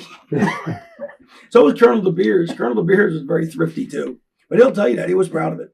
At an indie show, Sabu had oral sex with one of the valets in the locker room. When one of the other wrestlers asked him if it was good, he said something along the lines of, "Smell my mustache." Okay. No, I don't believe that. I believe Sabu would rather be out walking around the back of the building with some of the green gimmick, Let's see. Oh, this next one, there's no way I'm fucking telling. Plus, it takes too long, but this one's just fucking heat. Let's see. Butch Reed has pissed on the carpet and/or spam don't bother -DOI of every motel he's ever stayed in. What does that mean? Spam don't bother I DOI. have no idea. I don't know. All right. Johnny Valentine would take a dump and strategically place it where it couldn't be found easily, like the inside of bedposts. Johnny Valentine was known for doing a lot of dirty stuff. Yeah, he was supposed to be kind of cruel, wasn't he? Yeah. Yeah, you and Greg were pretty tight though, right? Yeah, but Greg never did, he was not quite that bad. No, but I'm saying, but his dad was known to be like a really mean person, right? I will never, ever, you remember the old, I got to turn the air on a second. Okay. I'm dying. I'll just put on low. the old ice machines in the hotel rooms, in the hotels where you flip the big tin lid up Mm-hmm. and there's the ice there for everyone to just go and use as they wanted. I turned the corner one night, we were staying together. I turned the corner, here stands Valentine. Pants down to his knees. He'll deny it, but it's true. He's pissing in this ice. I never, from that day forward, ever used one of those ice machines. I never let my children use them. I never let my wife use them. They know the story. I told them the story, and I've told the story to a lot of people. When I tell it to him, he goes, oh, I didn't do that. Bullshit. I saw you doing it. Anyway, that's a rib. But what about my trainer, Herb Welch, would tell us a story that he did. Herb would go, a lot of guys would say, come on, can you wash my back? You can hand the soap to him and wash your back. Anyway, Herb defecates in his hand. Oh. And he's in there with this guy named Rowdy Red Roberts, this old timer, and he's old Rowdy Red every night. He said, yeah, he wanted me to wash his fucking back. He said, so one night I washed his back. Defecated in his hand, had him a nice big pile of mush and just rubbed it all over his back. So there you go. That's awesome. Yeah. All right, let's see. Shawn Michaels supposedly invited 3 hot girls back to his room, told them all to get naked, get on their knees. He whips out his ding dong, and the girls figure it's going to be a suck fest, but instead he proceeds to take a piss in each of their mouths. Marty Jannetty would do that. Oh yeah, in a heartbeat. Marty told me a story one time. He's in the room, and Marty was quite in doubt himself, And quite the ladies' man too. and quite a ladies' man. Had a room full of ladies in there, and this one particular one, she did something that pissed him off, that set Marty. It didn't take a lot to set Marty off sometimes. Anyway, she did something. And he says, "I know what you want. You want to see my dick, don't you? I've got this big dick. You want to see it? Tell me, you want to see it?" She said, "Well, yeah." He said, "I'm not going to let you see it. I'll let everybody else see it, but you're not seeing it." He told me that story, so Yeah, that was true. when there's some bad some karma got fucking Marty fucking because me and Marty used to run together for years. Fucking he ends up moving some girl into his house, and she starts getting mail there. Then he decides he didn't want her there anymore, but she has. Something happened to her. She died. Well, no, this is before that, I think. So but the cops go, look, she gets mail. She officially lives there. You can't throw her out. She can throw you out. Marty gets kicked out of his own house. Yeah, that boy could just run into bad luck. Oh my God. We were in Scotland. When did Sean and them guys baptize him? 2 years ago? 3 years ago? Marty? Yeah. Oh, probably like a year ago, I think. 2 years ago. That long? He goes over to the old brother tour in Phoenix, and Sean and those guys are there, and they're baptizing people, and Marty got baptized, and Marty's going to go back to the WWE. But 2 days after getting baptized, he's in Scotland with me. And of course, first thing I did, I would go to the liquor store. I got a nice bottle of Bell's Scotch whiskey, and Marty's straight there now, and got my life back together, and everything's looking good. And Sean and I maybe team up again. And well, it was a long flight over and a long day that day and that night, and I had this Bell's, and he saw it. I let him see it. What a heel. And I asked him, You want to hit off this, Marty? No, I don't do that anymore. So I'm rooming next across the hall there. We're in one of these bed and breakfasts. Oh, about 3 a.m. Come on in. I knew it was him. He said, man, I just can't sleep. Can you give me a little taste of that bells you got?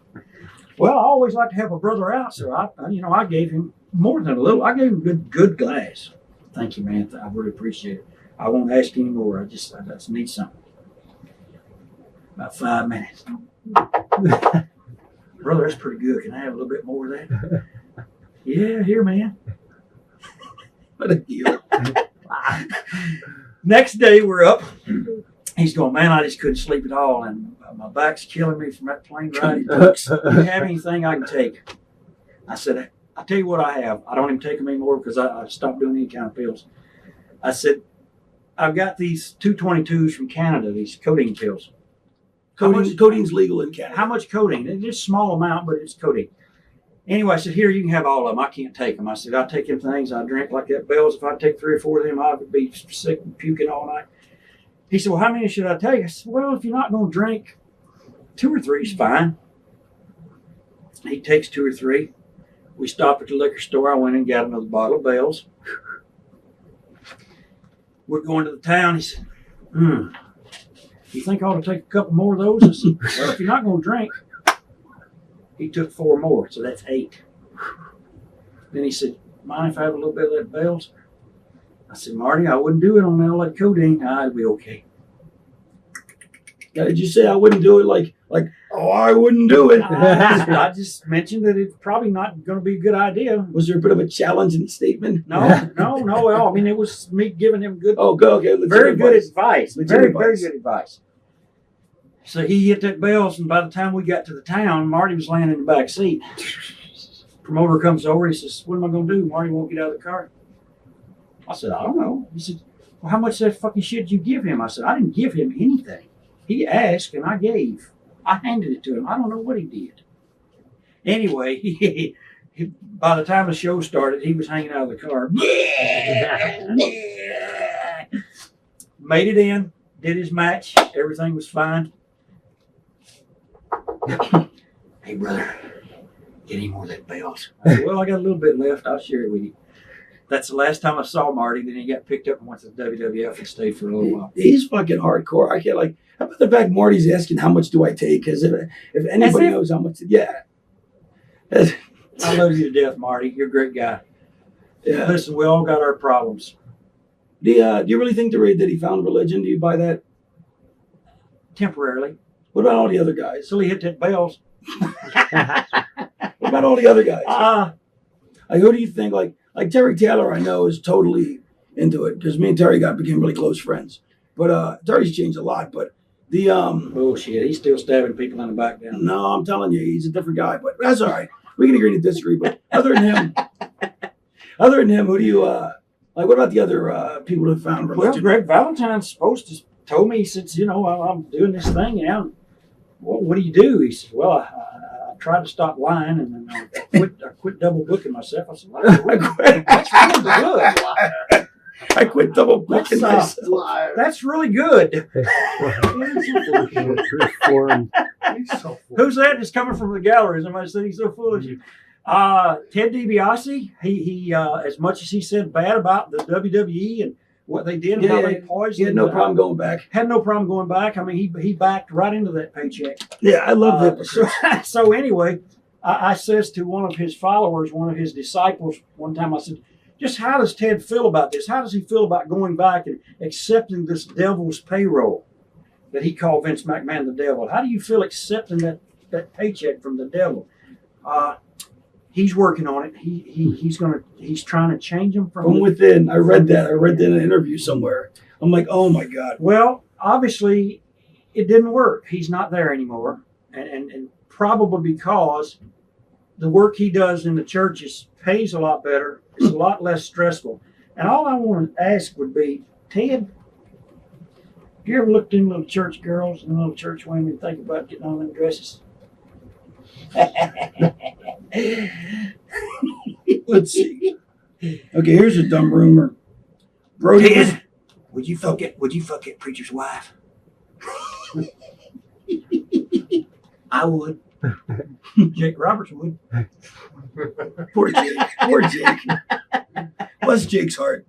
I gotta wrestle Jake. February 24th. When is it this month? Next month? February. February. Easiest match you'll ever be in. Easiest match you'll ever be Oh, in. I'm sure. He'll just stand in the center and I'll bump all around him. No, you don't even have to do that. If he's You attack Jake, he goes down, he never gets up till the finish. No. You can practice your kicks. Remember you were talking about Yes, awesome. Sometimes kicks aren't sometimes practice right there. There you go. You do about 100 of them. Just boom. He'll crawl. Boom. I always loved the fact Jake was working Sting one time, and I guess Sting irritated him pissed him off for some reason. So Jake fucking that goes, all right, slam me, Sting. So Sting slams him. Jake feeds right back up. Slam me again. Feeds right back up. Slam me again. After about the 8th one, Sting was like, "Ugh." And fucking 9th one, yeah, slam me again. And fucking the ribs, you think it's the guy taking a bump, but the slam's fucking easiest thing in the world. It's the guy fucking throwing you. It's fucking getting ribbed. Yeah. Sting thinks he's getting over and Jake's just fucking laughing about Sting's fucking blowing up, having a hernia. All right, here we go. Bruiser Brody was supposed to do a shoot run-in at the first WrestleMania. How does that even make any sense? If he's supposed to do it, it wouldn't have been a shoot. Yeah, he was he wasn't even around. He wasn't gonna run in there. Yeah. How about the Iron Sheik was offered $100,000 to break Hogan's legs instead of dropping a belt to him? Iron Sheik says that. Yeah. He still has the clubs. I don't know. I don't know. He still has the clubs, doesn't he? Was it 100 Sheik or was it less or was it more? Who knows? It depends on the look it is.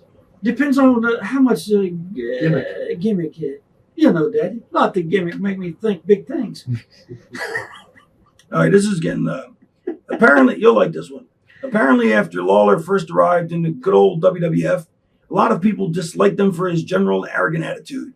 Hall, Nash, and Michaels didn't take to this too well, so at one of the Rumbles, Lawler left his crown in the dressing room to do the Rumble, so the Clique decided to shit in his crown. But apparently, this wasn't like a couple of turds in the crown.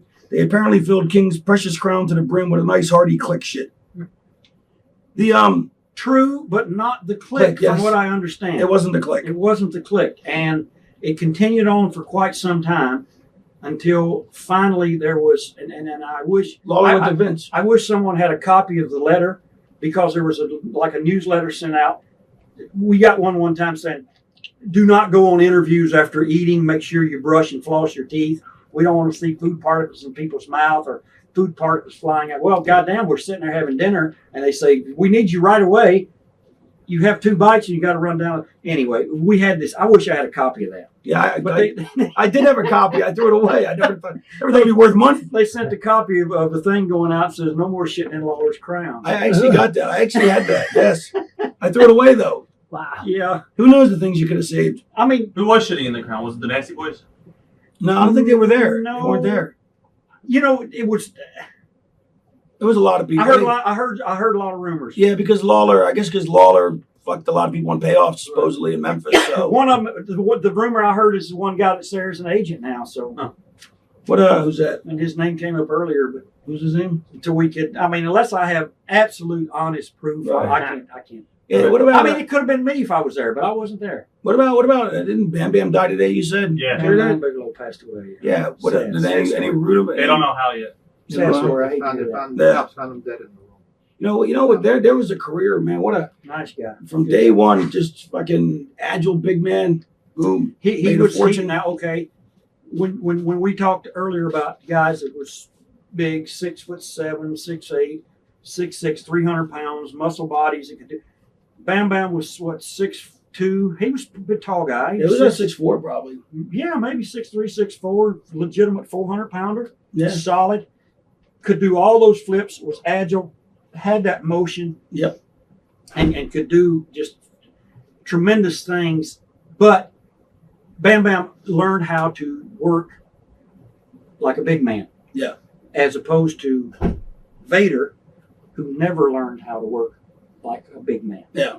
Vader wanted to work like a light heavyweight, like somebody from Japan. if he had watched tapes on Bam Bam, his impact in the business might have been. Well, the match Bam Bam had with Lawrence Taylor. Never had a match before. A thing of beauty. Yes. Yeah, you know who else was an awesome big man? Kamala. Yeah. That nobody could rock and not fall over. One man gang. One man gang. So Awesome.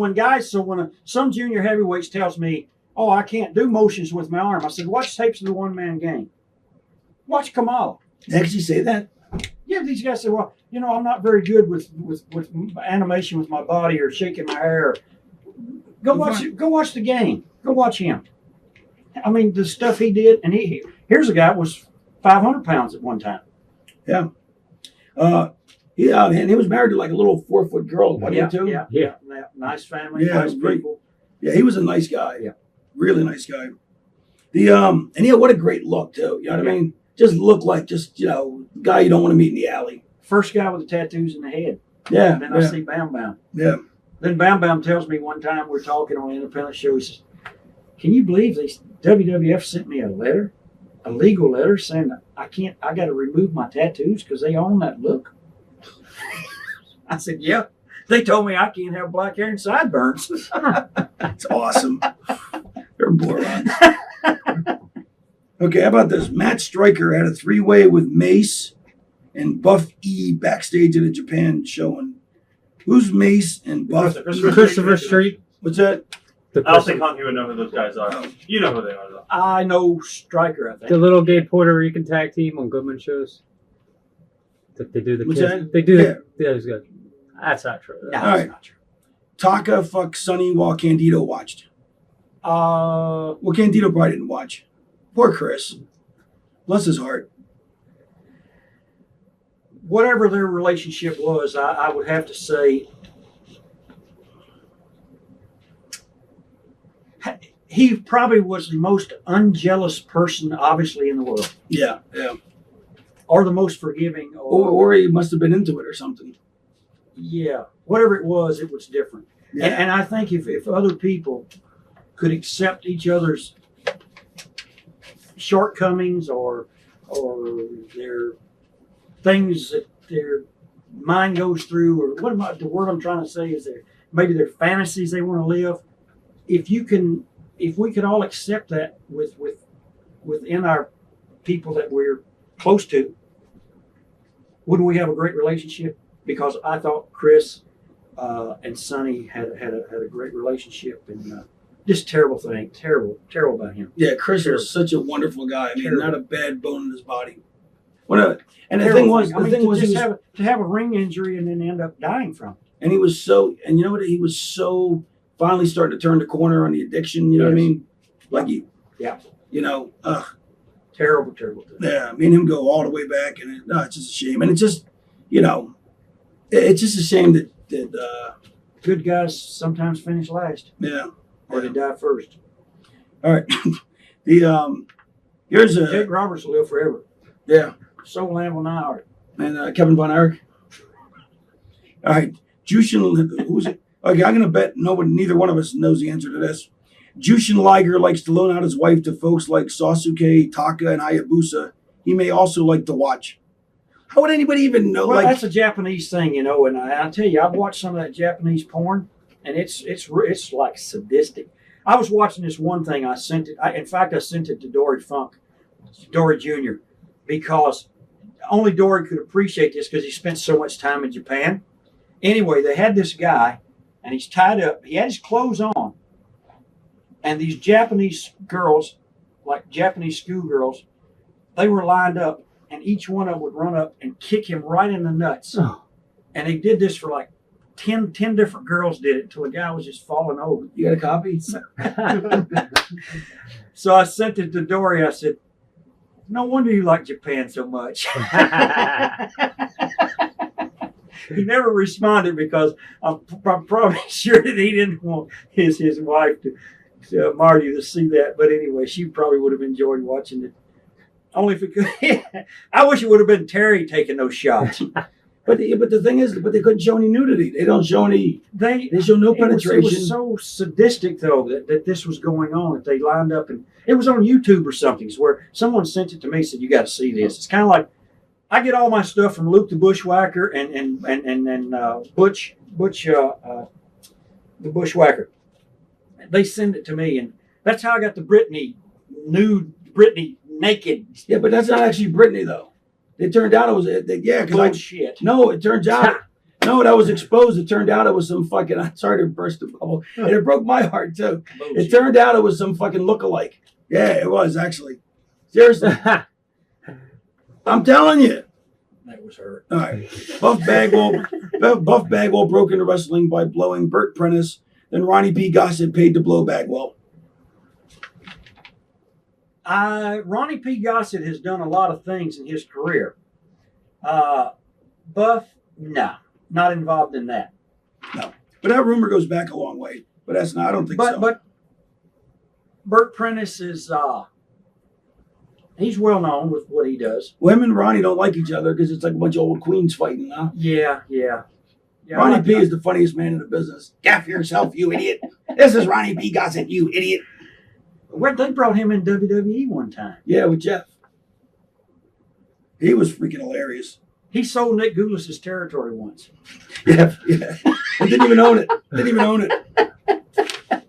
He sold it to some lady. Some lady called Nick Goulas up and said, I'm waiting to get my money for the territory. And old Nick Goulas said, well, what the fuck are you talking about? She said, well, I bought the territory. I own the wrestling business. And she said, bullshit. She said, yeah, where'd you get it? I bought it from Ronnie P. Gossett. God damn that fucking Gossett. That's awesome. Ooh, this next one's awesome. Wolfie D was selling pictures of PG-13 with Bill Dundee at the USWA shows. Bill wanted a cut of the money. Wolfie said no, and Bill pulled out a knife. No, Bill wouldn't pull a knife. No, I think Wolfie pulled the knife. Oh, Wolfie might have pulled a knife. Yeah, I've heard that. Or maybe Jamie pulled the knife on his dad. Or maybe his dad beat them both up. Bill did pull a gun on Savage. Did he? Yeah. How'd that happen? That's one of the questions. Oh, is there a question? Yeah. Okay, I'll save Yeah, that. I don't know. All right. I'll save that. Mae Young and Fabulous Moolah are a lesbian couple. I wouldn't want to see that. Well, Mae Young gave birth to a hand. I love that angle. That was awesome. But she gave birth to the hand. Let's see. And it was Mark Henry's hand? Yeah. No, it wasn't because it was a white hand. Yeah, I don't know. Maybe it's a mulatto hand. During Eddie Guerrero's indie initial cleanup period, Brian Christopher asked him if he wanted to get high at some indie revival show. Well, Brian's got a history. No, Brian probably said, go see my friend. No, Eddie didn't want to get clean. Brian tried to ask him if he wanted to get high while Eddie was clean. But he was trying to stay clean, I guess is the rumor. Well, that's like asking Marty, do you want to hit of this bell? Yeah. Brian Christopher is the devil. That's got to be crazy growing up It with wasn't mine. My friend, he put it in my bag. Oh, you're going to a foreign country and he's a really good friend. He puts the dope in your bag? All right. Oh, boy. Why don't we just step up to the plate sometime and go, you know what? I did have sex with that woman, that Monica Lewinsky. I would have. Yeah, or you inhaled. I would have hit her. Yeah, I'd have hit her in the face. The Pedro Morales may have pawned the WWF belt. It showed up in a pawn shop eventually, and Tom Burke bought it. I can't see Pedro doing that. No, he wouldn't do that. But, Nick Bockwinkel, I ask you this question. Did you take that belt, the AWA belt, to Japan and sell it? Nick, your face got really red. It was as if you... Let me cut ahead to some of these better ones. All right. Tammy Sitch has phone sex with indie guys. Could be true. I wouldn't think she'd film it, though. She's not that kind of person. You don't think she'd phone it in? Only if Missy Hyatt and her had something going on the internet where they could make some dough. Ooh. Mike Rapata, whoever that is. I don't understand that. Why would you sell, if you're going to do Triple X, or if you're gonna do porn, go out and do it right, and get a payday for it. Exactly. Don't put it on the internet for $1.50 membership or $3.99 to join to watch us rub on each other and to take a shower. I mean, if you're gonna do this, if you're gonna do it, you either do it or you don't do it. Well, the crazy part is Sunny was she would have been the first one to be Playboy of all the WWF chicks. She was stunning back then, and she didn't want to do it, and because she thought she was above all that, and then that's what she's I don't know. Well, I had some plans. You're here tonight. I guess you and I could have the same plans. I had some plans for if Sonny was here for us to do some cutting edge video work here for Rob and RF videos. But since she's not here, we'll have to save that. I ran it by my wife. She was okay with it. So. See, that's the beauty of people who understand what other people do. I tell my wife I go out to do a bar show. She doesn't ask me what kind of bar. I'm working in a bar. I'm doing a bar show. She didn't know it was strippers gone wild. A dildo on a pole match. A lesbian shower scene. When I brought the money home, she said, "How was the bar show?" Fantastic. Got my money. Who's Mike Rapata? Colorado kid. I'm embarrassing Raven now because he has a new bride. Just got married. I'm a little blushing. He's really doesn't want to. You see, I've been married to the same gal for 22 years, and if you have that kind of a relationship and that kind of openness with your family, then is there a person that's such as a Vince McMahon or a Jerry Jarrett or a Bret Hart or Stu Hart or Eddie Farhat, the Sheik, or Nick Goulas that you couldn't stand up to and say, "Don't fuck me"? It's a good point. And plus, I've got such a good reputation in the business as well. What? Listen, you live by the sword, you die by the sword. Well, it's not really a sword, but it's got the same length. All right, who's this Mike Rapata? Colorado kid. He paid $25,000 to win the NWA belt. Gosh, that was a rumor. Yeah, the Colorado kid. What about? I don't know. I really think Ric Flair did pay to have the belt 13 times. Well, I heard. I wouldn't doubt that. Didn't Magnum pay more? Have his parents get a second mortgage on the house? Yes, that was supposed to be true. Yeah. All right, let's see. I'd pay Vince McMahon to be world's champion right now. Let's see. I'd give him half of the $20 million I could make. That wouldn't be a bad deal. Get good movie roles. Parlay that. Vince, I'll give you half of it, brother. I don't want it all. I'm like Bundy. I just want to wet my beak. Now, that was a crazy career. The guy was the biggest heel in the business, and then they never call him. Hey, Bundy, how come they never call you? I mean, what was that all about? He walked away when he was on top for the biggest run in that fucking... They never call you. They call me all the time. I tell them to fuck off, and they call me. That's why they call you. That is why they call you. They hate people to fucking that stand up to them. Drives them nuts. Bundy said, "I don't understand it. They call you all the time. They know they can't deal with you. I did nothing wrong. I never complained. You walked out. I said, you never complained. You sat here and bitched at this independent promoter for the last 45 fucking minutes. You won't shut up. But you never said nothing to Vince McMahon about your payoff? I never said nothing. I was like a church mouse. And they won't call me." What was it? Was it WrestleMania 2 or 3 when he left? Was he in 3? No, I don't He know. was gone by 2 2. is the cage match. Cage match. You want a cage match with Hogan? Listen, We did 3. Hogan got what? I figure Hogan got probably. Yeah, man. What do you think? 3 million, 4 million for that cage match? Probably 3. That's probably a small number. When I say numbers that Hogan made, people think this can't be real. But this guy was making $20,000 a night, and we worked 9 shows a week. I'm sorry. That's $200,000 a week times 4. That's $1 million a month, plus the pay-per-views, plus the merchandise. If he didn't have a year under 20 million. He didn't have a year.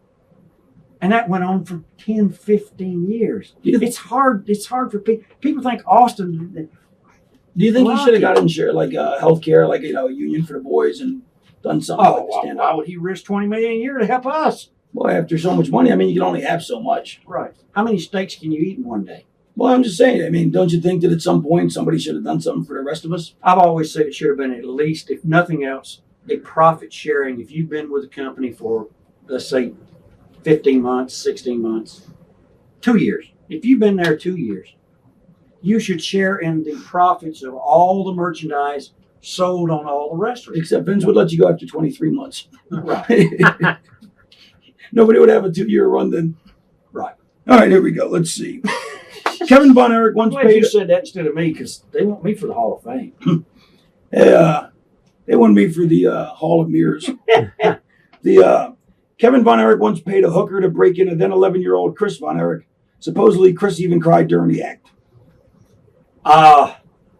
That Chris Von Erich kid, he was involved in a lot of shit at a young age. Poor kid.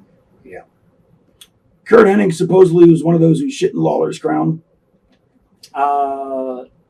No, but I think he did shit in Chief Jay Strongbow's son. The breakdancer kid. Yeah, he did shit in his bag. I think it's a well-known fact. Mark, what was his name? Mark Scarpa? Is that what he went by? Mark Young. Yeah, Mark Young. Mark Young. A young Mark?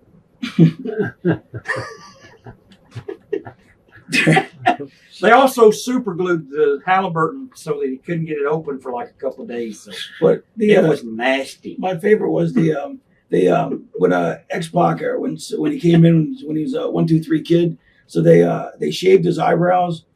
Kurt orchestrated the whole thing as puppet master. Got the guy shaved the kid's eyebrows, blamed it on the Cowboys, on smoking guns. So then he egged X-Pac on to get receipts. So he put super glue in their cowboy hats. So when they came out on TV, they had to rip their hair out of their heads to get the cats off on TV. Then they receded X-Pac before everybody realized that Kurt was just back there going doop doop doop doop doop. Yeah, Kurt had a tendency to pick up where the Bulldogs left off and where Mr. Fuji left off. Yes, he did. Let's see. During one of those nitros when the wrestlers had to stay under the ring the entire show, it was at least Hennig and Norton under the ring. Hennig had his shit, and of course he couldn't leave, so he shit under the ring. True. That's totally true. Yeah, I did. Oh, and apparently Norton, didn't he throw up or something? Yeah, it was like, what the hell am I just... You know, that's one of those things where you just, fuck this finish, I'm getting out of here. Right.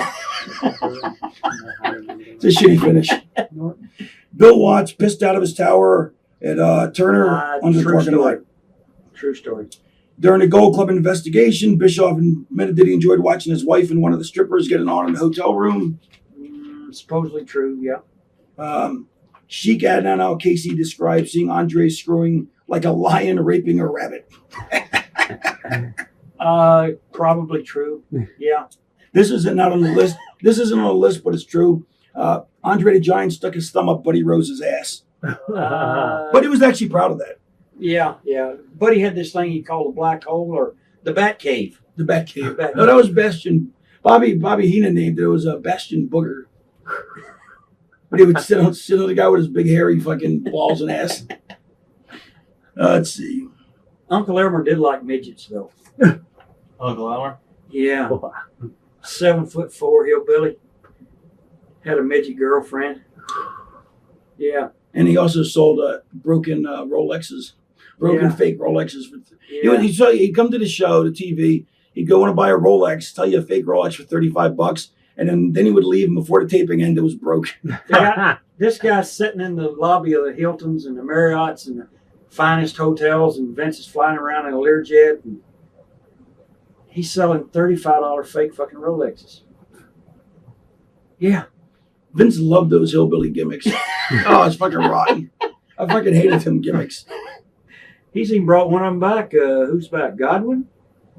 Henry Hogg? Yeah. Poor Henry fucking broke his neck in that Road Warriors Brawl broke for his It All. fucking neck. Was that? Yeah, Road Warriors broke his neck. But then he break it in the Brawl for It All, I thought. No, they came off the Oh. top and then with that finish. Right. Anyway, here's what I tell the young guys, and I tell them this. I get serious again just for a second. I give them this story. Here's a road warrior who's been around for 25 years. Mike, the Hawk, whatever Hawk does, and I loved him to death. He was a great guy, fantastic person. I mean, give you a shirt off his back, would never lie, cheat, steal you, nothing. He was good. But he had his demons, like we all do. Who's that? Hawk. Hawk. So, Animal, now these guys have been around 25 years. Now, this Henry Godwin was goddamn 350 pounds, son of a bitch, and big ass hillbilly. So they got to pick, Animal's got to put him on his shoulders, stand him up for Hawk to come off to give him the clothesline off the top. Well, Animal, I mean, goddamn, this fucking hillbilly's big, man. He's 350 pounds. So Animal gets him up, but he's kind of shaking with him and falling with him as Hawk comes off and hits him. And Animal just had to let him go. He had to let him go. And he flipped back really hard, and the first thing that hit was the back of his head. That's why I always hated the fact, like I never had to take it. Luckily, the flip part, like when the Dudleys do it, they just take a flat back bump, which is 100 times safer. You know what I mean? But the thing is, here I'm in my 50s. Right. You're still in great shape. You could probably pick me up and fall back with me like a tree. Right. If I did it to make you do the flip. If I picked you up, I'd be shaky, right, like they were, right, and it would be, could get fucked up. But also with the flip makes it a whole, because then you got to launch the guy to make sure he fucking goes. Whereas as opposed to it just going back, it really should just be a tree falling effect. Right. And I one time I was in the ring and this young fella, Scott McGee. Scott, he was a hell of a worker. Yeah, before he went to WWF, but we were in Dothan, Alabama, and he was working underneath on the card, and I was the Alabama heavyweight champion, and he's finally had a big semi-main event match, and he was all geared up. So in the heat of the whole thing, I take a wild swing up in the air during his comeback. He's to duck, grab me, give me the fucking belly to back, which is a real simple, easy bump. He'd done it to me 100 times. And the first thing that hit was the back of my head. The electricity that I felt in my toes was intense. So we get back to the locker room. I said, "Holy Christ, Scott, you damn near killed me on that. What the fuck happened?" He said, "I got so excited and you were so light. You went up so easy." I said, "Fuck, I'm supposed to go up easy." But after that, the next person that ever tried that with me, I weighed 400 pounds. I laid down. And I made sure that they could never drop me on my head again, ever. Because I tried to do what's right and help the guy and go up, I get dropped on my head. So from then on, never again. And I gave that bump to Savage on the Saturday night main event in Hershey, Pennsylvania. I thought it was a nice, easy little bump. And I just picked him up from waist high and fell back because we're near the ropes. I'm going to get a cover, 1, 2, and he kicks out. After all the shit that happened, Liz Straps falls down and her tits hanging out, and his head's bleeding from the guitar that went down on him and cut him coming back, and the Hearts were holding him, and the Mega Powers were born. He comes back to the locker room and says, "Ooh, I really appreciate if you never give me that bump again." He didn't say, "Thank you for the match. It's fantastic. Now me and Hogan and the Mega Powers, I'm going to go on to make millions as a tag team on top with Hogan. Ooh, don't ever give me that bump again." Yo, I tell you He what. didn't like going on. He was like a cat. Yeah. He didn't like going on his back. Right. He didn't like going backwards. I didn't know that. You know what's weird is I can't go forward. I can't take a flat face bump. I can't either. Yeah, for some reason I bring my knees up. I just dropped my knees. Oh, I figured out how to do it. Yeah. Drop to both knees, then fall forward. Yeah, for some reason, to go flat. I can't do the Flair Valentine. I can do it like that, but I can't do it. But I'm saying I can do it like that, but if somebody gives me a bump, my knees always come up, or I got to put my arms out like I'm flying. Yeah, I can't do. I can do anything on my back. Exactly. Yeah, I'm the same way. All right, where we at? All right. Raven didn't wear clothes backstage at TNA until someone complained to prevent Dixie from seeing his horse cock. Okay, that's true. That's actually true. I'm a nudist. Okay, here's the thing about this, and I'm glad you. Unfortunately, it had to be you that was the butt of it, or the front of it. Come on, Feinstein, take it easy. If you're going to bring the girls into the locker room, if you're going to bring your family members, your friends, your wives, your aunts, your uncles, Grandma Mary, the locker room is should be our sanctuary. Absolutely. It is a place where people who shouldn't be there. Listen, we've had to, when I was in the WWF, sometimes we worked smaller buildings, and they had Liz on a card, or they had Sonny and maybe Sable. Now here was a good one, Sonny and Sable. When they had a cat fight, they couldn't be in the same locker room. Well, in some of the buildings, there was only 2 locker rooms. Sonny had hers, a big hockey locker room. Sable had hers, a big hockey locker room. And I don't mean hockey as shit, but the wrestlers, we dressed out in the hallway. Now, if they walked out in the hallway, we couldn't be getting our clothes on. I don't get that. If you were going to bring, and I've done this before on the independents, girls, taking my clothes off. Yeah. Hey, Bill, you got your dad, your mom and dad. Hey, they've even brought their little children in. Yeah. It's like, here. Oh, I hate that. Look. Or when they bring, just anybody backstage. Look, if you're not one of the boys, get the fuck out of the backstage because you don't belong. I've seen guys stand there. I don't know what they're doing. And they stand there and they're watching. They're watching me unlace my boots. They're watching me. And I go, who's that fucking guy over there? I always do that. Can you, what's he doing in here? We don't know him. Get the fucking guy out of here. Oh, and you tell that to the security, and they're too embarrassed to do it. I'm like, well, I'd fire all these motherfuckers. That is my biggest pet peeve. In fact, the fact that you could have been fined or lost your job, or Savage would have won. Oh yeah, you were naked in front of Liz.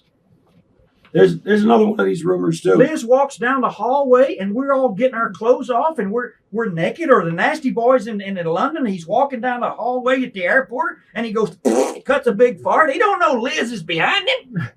Cost him $7,000. What? The most expensive fart in the world.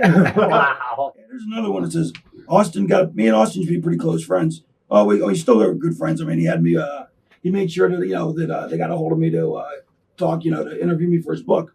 But there's a point. It says here, Austin got pissed off at Raven one time in the locker room because earlier in the day, Deborah, who was his wife then, was cutting a promo near the showers when Raven came out of the showers wearing nothing but a towel. Austin hears this, confronts Raven because he thought that Raven was showing off in front of his wife. Raven has a big dick and basically choked Raven while I just had to get over the fact that I got a big horse cock.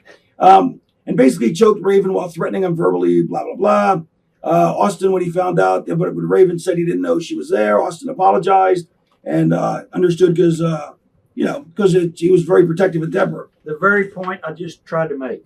Yeah. If you are going to bring your wife, your girlfriend, your daughter, your family members into our locker room, into our place of business, don't expect us to change the way we do our business. Exactly. If his wife is in there and you're in the shower, he knows that's a locker room. Yeah. He knows that. Yeah, he was cool. No, he apologized. He was cool about it. What if you'd have walked out there with nothing on? Right. What difference does it make? Oh, no, I agree. She is in a place where, what are you supposed to do? Oh, I've got to get on a plane tonight and fly home all night long. I got juice in my hair. I'm all bloody. I'm stinking and smelly. I can't get a shower because a fucking broad's in here. Want to hear an even more ridiculous one? I was working a show for... Nothing against the girls. I was not a feminist. You'd like to see more. I was working a show for Jasmine St. Clair, the porn star, and she complained because I was always walking around the locker room naked. The fucking porn star. She got hot because I was walking around naked. Okay. So now here's a good one. I'm glad you brought up Jasmine. I've only been around her once. She was real nice and Blue Meanie, nice guy. I was only around him once, but we were in a show in Connecticut. And she's there, and she's sitting across, and here comes Virgil in. He sits down beside me, and we're talking. He's wanting to get dressed. He said, hey, man, what's the fucking sprawl doing here? I need to get dressed, man. I'm on early. I got to go. I said, well, fine. Go ahead and get dressed. He said, oh, man, shit, I can't do that. I said, you mean you're ashamed to pull that thing out in front of her? Oh, man, I can't do that. I said, do you know who this is? This is Jasmine St. Clair. She fucked like 700 guys on video or something. At one time. Ron Jeremy produced it for her. What? I said, yeah, she's a porn star. Oh, man, you should. I said, okay, fine. Go. He goes over, talks to her, comes back, sits down, starts taking his clothes off. Yeah, when I He's like really shy. Hey, man, who's that girl? They need to get that broad out of here. I said, that broad has seen more, brother, she's seen more shit than what you got. yeah, when we got into business, nobody got in a locker room. It was like a sacred area. You know what I mean? And it should be. Yeah. I mean, so you could, like, Colonel LeBeers would always sit around naked, fucking with his hose out, and then fucking he would chase Rex King around the locker rooms because he convinced Rex he was gay, which the Colonel wasn't, and Rex was so homophobe that he would like, while Rex was showering, the Colonel would peek his head around the shower. Rex started taking showers with his trunks on. But if you worked at the strip club and the girls were nude in the locker room, none of the employees are allowed back there other Right. than the girls. That's a dancer's locker room, period. No one's allowed to go back there and hang around. Why would they say, well, Honky Tonk Man, come on back in the locker room. Yeah, I want you to meet so-and-so. And the girls are all nude. They don't want you back there. That's their private domain. Right. That's not where they perform their job back there. Their job is to go out in front of people. Sure, I can go out in front of people and do anything, but I don't want people sitting there groping and staring at me when I'm back trying to get dressed and pack my fucking bag to go home. Yeah, I don't like people. I Unless just they're don't attractive women, other than that, I don't want to I see do them not with my hose out. agree with that. I do not agree with the fact that the wrestlers don't get a locker room because the girls have to have a locker room. That's ridiculous. Oh, the girls have to have a locker room, but yet they're going to walk outside, and now we have to be covered up. Why don't we put the girls outside and tell the boys, don't walk outside now because the girls are getting dressed? Well, in ECW, we only ran buildings that didn't have showers, right? And the girls there, it was cool. The girls had to change with the guys. They knew that. They didn't have a problem. And so, like, for some reason, there was never a shower. And since I'd always been in, companies where there was showers, I started taking the bird bath in the sink, Right. So I would just shower. So there I'd be buck naked in the middle of the locker room, douching water on me, soaping my ass. And nobody cared. That was cool. And, Paulie kept all the schmucks out. But after that, that was the end of it. Years ago, the girls that were in the business, the Leilani Kais, the Mullahs, Diamond Lil, the midget, the list goes on and on. Those girls, to me, and we all treat them like sisters. If some young guy or somebody tried to do something or say something, we beat the shit out of them. They were like our sister. They were like a brother in the locker room. They wanted to get dressed. They went over in the corner. We turned our chair. They got Right. dressed. We wanted to get dressed. They either went outside the locker room or they turned their chair and we got. Or they stared. Well, they did that in the hotel room. They didn't want to be wrestlers. They wanted to be with the boys. Right. All right. According to a referee who was released from the WWF, Bradshaw tied up a wrestler in the shower while he was naked, rubbed baby oil all over him, threatening to rape him until he cried, while the locker room looked on and laughed. I think the victim might have, I don't want to put that part in, may not have been well liked. It was never specified who the victim was. I also heard it might have been Grandmaster Sexy Brian Christopher, which it was. Someone did get tied up. Yeah, it was Brian. Yeah. Yeah. And Brian's going, guys, don't do that to guys. How come Bradshaw can't do that to Lawler? Yeah. Make him disappear. Some of the Smoky Mountain guys like to take pisses in hotel ice machines. That was a Valentine deal, yeah. They must have learned it from him. Let's see. Remember when David Flair quit IWA Puerto Rico due to unfit living conditions? No. And everybody ragged on him when they found that IWA had just put him up in a nice house. Woo! Well, that nice That's house. my boy. Woo! Well, that nice house belonged to Victor Quinones, or as this was spelled, Victor Quiones. Keonis. I shouldn't have to say to anyone, but I will. David was sleeping one night as was woken up by Quiones standing over him about to blow a load on his face. David quit the next day. Woo! That's my boy. I have no idea. Woo! The follow up to that was a Rolf Frick went up to Victor when they had the Puerto Rico There was show, a problem. and he went to yes. fight him in the Yeah. locker room. And There, Victor was there a was a promoter. problem between Ric Flair and Victor Queen. Well, that would make sense then if he tried to jerk off with his kid. What's that? I heard that story. There was a problem between those Victor's two. dead, right? He just Yeah. died. See, he can't defend himself, so I'm going to take Victor's side and say, because when I heard about Flair going up to punch Victor, and Victor's been around the business for a long time, and if you got a personal problem with someone, and Flair knows this, if you have a personal or professional problem, you call them outside, just you and them. You don't make a scene out of it. You don't do a Mick Foley thing where you take your watch off and come on, Foley, let's go down the ring and we'll kick your ass. That's what, I mean. When you go to a war dance? I don't know where the business changed about guys saying, can I see you a minute? And you pull them off to the side and you talk. Sure. That happened with me and Billy Jack. I almost had to fight that motherfucker one time. He'd have killed me. Oh boy. Yeah, that wouldn't have been pretty. This RF video shoot with Billy Jack's a mother, man. That's what I heard. Oh shit. Yeah, That's a kick ass. apparently fucking Art Barr fucking ribbed him and fucking pinned it on me, and I did. So and I could tell that that what was going down. Like, even though I didn't know anything, but I could tell that there was heat. And I'm going to the ring. I'm like, I can't even concentrate on my match thing. I have to fight Billy Jack. And so I come back. I go, Billy. I said, look, I didn't do it. I go, but if we got to fight, I'll fight you. I said, knowing that fucking, I figure it's better off that way. Fucking, look, I'll fight you if I have to. And he goes, nah, I believe you. I was like, sweet. Well, I mean, what? That's the What was the worst gonna happen? You got an ass kick. That's the only way to approach a guy. Yeah. You have to go to someone and say, can I see you a minute? Yeah, Do we got a problem? sure, Is there something we need to talk about? absolutely.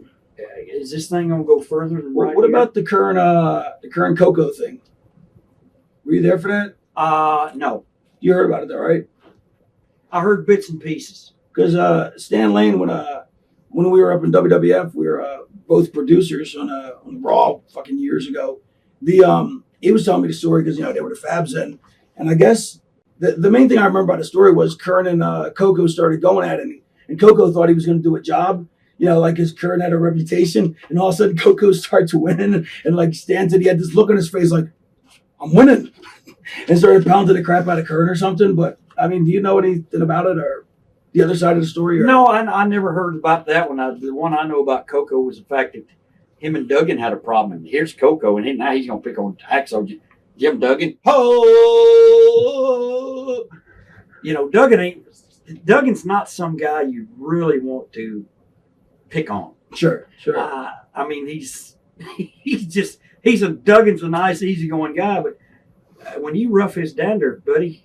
Did they fight? Or no, Coco came at him with a little bottle, like a little shot bottle that you get on the airplane. Came at him like, was it broke open at get least? the fuck away from here before I hurt you. What's the best fight story you got? Did you ever get any fights with anybody? No, I've been very fortunate. Yeah, I fought a lot of marks. Right, but I'm saying that the boys. No. What's your best? Did you ever see? Was there any good fights you saw or anything? I missed the Bret Hart, Shawn Michaels fight in Hartford, Connecticut. I was sitting at the table with Arnie Scola. All of a sudden, the shit broke out, and what the f? Everybody's running in there. And when people start running to something, I don't want to go watch it. Yeah, I'm too lazy. I'd love to watch it, but I'm just too lazy. Even Arnie Scola didn't get up. We're sitting there, and I said, what the f? And somebody came by and said, oh, Bret Hart and Shawn Michaels in there pulling each other's hair out, down on the floor, rolling around. What a night. Did you hear about the Goldberg Jericho thing? Yeah, I guess Jericho's got some fucking balls about him, huh? He's got that Canadian retard strength. He walked right up there and said, fuck you, motherfucker. Yeah, I guess Goldberg fucking said blah, blah, blah. No, Jericho actually said Goldberg starts screaming at him, blah, blah, blah. And Jericho's like, look, I don't want to fight you. Goldberg's like, well, you ain't got a fucking chance. Doesn't matter anyway. He comes charging him. Jericho front face locks him. Goldberg screaming, you let me go and I'll kick your ass. Yeah, but there again, here's the thing. And Jericho says, no, I want to do business with you. And he goes, I'm going to let you go. He goes, well, I want to try and do business with you. Goldberg runs at him again. Front face locked him again. Just killed his reputation. But you there again, you don't go in the lunchroom in front of everyone and do that. No, of course not. You see the guy in the hallway and you say, or you see him at the hotel and you say, come here, you got a minute? And you pull him off to the side over here somewhere and you say, well, we got a problem. Or do you get brass knucks and use the French Connection? Well, if it's escalated that far, then you might as well shoot the motherfucker. There's no need to go any further. Just take him out back and say, hey, come here, we got a problem, and fucking hit him in the head. Boom. Yeah, fucking, I guess Jacques had told me that story, but no, but he got pushed pretty far before he did it, before he went to that, though, right? I've always defended Ruggiero on this, simply because the story that came out wasn't the true story because Jock had been sucker punched in Miami, sitting at a table playing cards. Dynamite Kid comes in. No, I think he actually slapped him, is what Jock said. Well, but I mean, whacked him. He broke his fucking jaw. Right. I don't know if that's a hell of a slap. Yeah, that's what Jock said. Yeah. Well, Jock maybe wants to cover it with sugar. Oh, okay. All right. He broke my jaw. So for 6 weeks, Jock was all fucked up. And it came to a head over in Rockford, Illinois. There again, I missed that when I was standing over in the hallway doing something. And all of a sudden, I saw everybody running and what's going on. They said, Jock Rougeau just fucking knocked Dynamite Kid out. And then everyone said, Dynamite Kid was toting 2 cups of coffee. He couldn't defend himself. Well, Jock was sitting at a table in Miami with a deck of cards in his fucking And apparently, fucking like Dynamite had humiliated Jock a couple times before, slapping him around and stuff. And Jock's like, "Hey, no trouble." And Jock, I'll give him credit for having the balls. I mean, but apparently, I guess he hit this motherfucker so hard. Then the Dynamite Kid. Now, this is what's the good part about the behind the scenes. They were leaving, going to Europe on a European tour the next day because we finished Rockford, Illinois TV tapings, and they're leaving the next day going to Europe. And now here's the Dynamite Kid. He got no front teeth.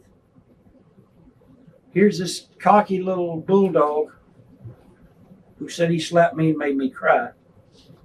Never happened. If you want to slap me, come on, do it. I don't give a shit if you only got one fucking leg. Right? I'm cruel, but I'm fair. Don't say the shit you can't back up. Anyway, that's what he said about me. Wait, what did he say about you? He slapped me and made me cry. He said that about you? He put it in his book. He slapped me around and made me cry like a baby. Well, Jimmy Hart was there, and that's not true. Anyway, because we did have a problem. What happened? We had a confrontation, and the 20, 30 minutes later, I saw him walking back of the arena by himself, toting his cup of coffee like he always did, holding a cigarette. And I said, "Hey, kid, we got a problem." "Oh, not that I know of." "Okay, so this shit's over?" "Yep, it's over." We shook hands, and that was it. Somebody told a story that I said something about Harley Race. Harley Race never said anything to me about this, ever. That I said something in Boston Garden about, "Yeah, we paid the boys rent tonight." Jimmy Hart and I were in the shower room. Somebody stirring this shit up. Yeah, somebody stirring shit. And wait. So what was it? Did anything? What? But Bobby Heenan had made a joke about Harley Race couldn't take an ass bump anymore because the shit fly out of the bag. Because Harley was hooked up on a bag for a while.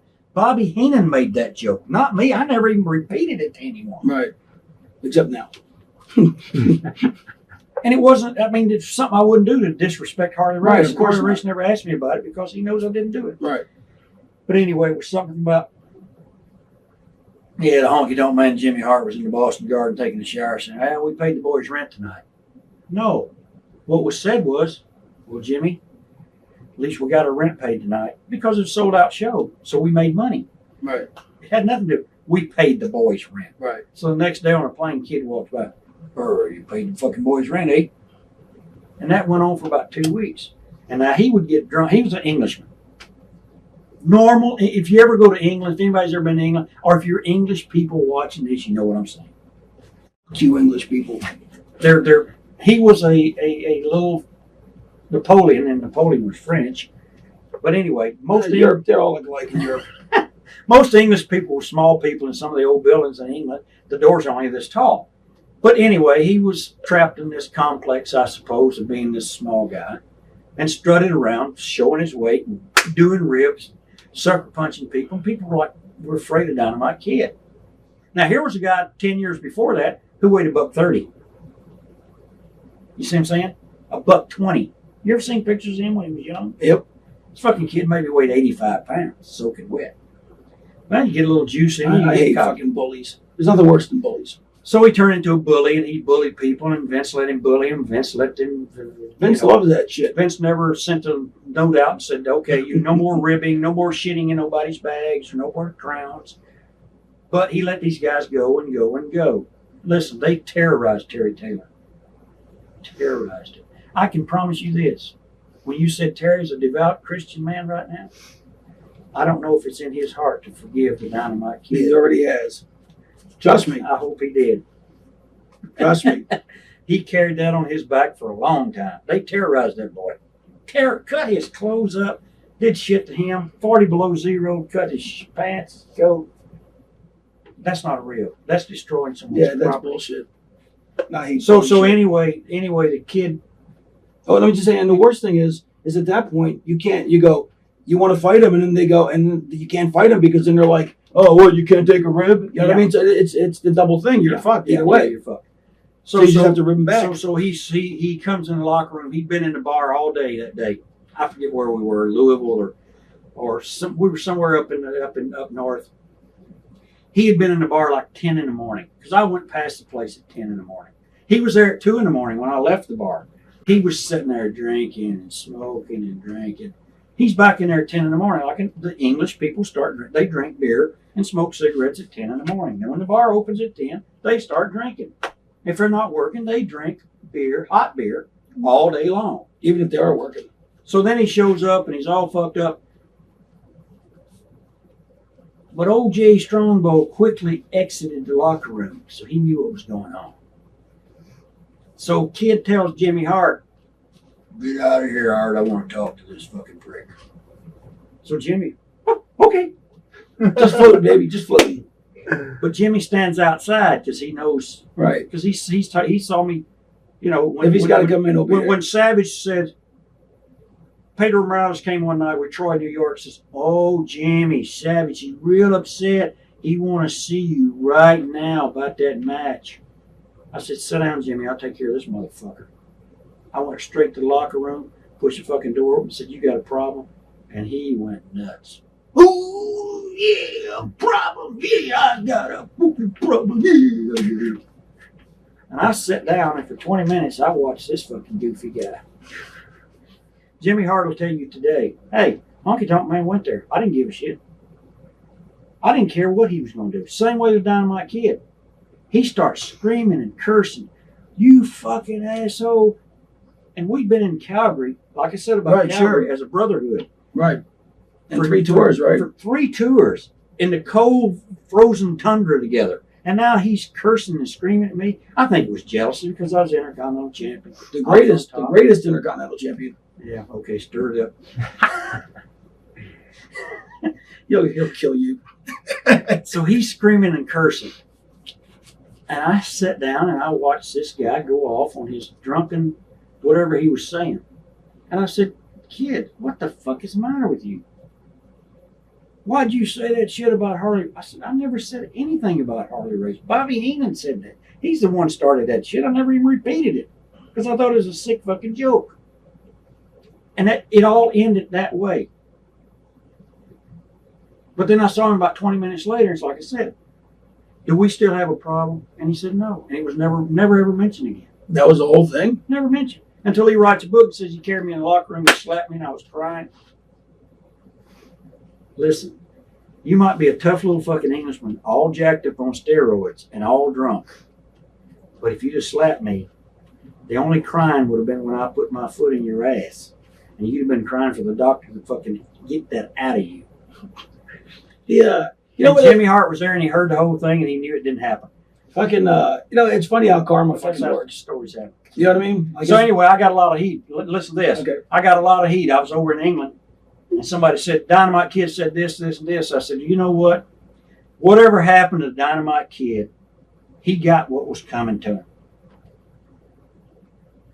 No one deserves to be in a wheelchair, but whatever physical punishment he is going through now, he deserves what he got because of what he did to other people." Sure. So now all the English boys in there, they're all hot. Fit Finley, he's going to fly to England and beat me up. He works in the office of the WWF and he's going to fly to England and beat up a legend? I can't see Fit doing that. I mean, I can't see Fit being like, that pissed about it. So I said, look, if you want to come over here and kick, if you want to fly all the way to England and kick me, I said, you don't have to do that. I live at the Superstition Spring Golf Course, and you can catch me every day over there on hole number 9 or 10. Don't fuck with my golf game. I'll stick a 9 on her ass. That doesn't sound like Fit, though. You know what I mean? That sounds like somebody stirring the mud again. Well, all the English boys were real hot about it, but then Diana Hart put her book out where she called the Dynamite Kid the biggest liar, the biggest fucking asshole she'd ever met in her life, and then case closed. He was off you? Yeah. Because now there's someone else who said this guy deserved what he got. Sure. And Jacques Rougeau's never defended me for defending him, but I did, and I thought everyone said Jacques Rougeau sucker punched Dynamite Kid. He didn't. No, did he sucker punch him? Maybe, yes. Could it have been handled differently? Could he have said, listen, kid, my jaw's better now. Let's me and you go out in the parking lot for a minute. I need to talk. Maybe. Did you have to go in and hit the guy? Different things are settled different ways, I guess.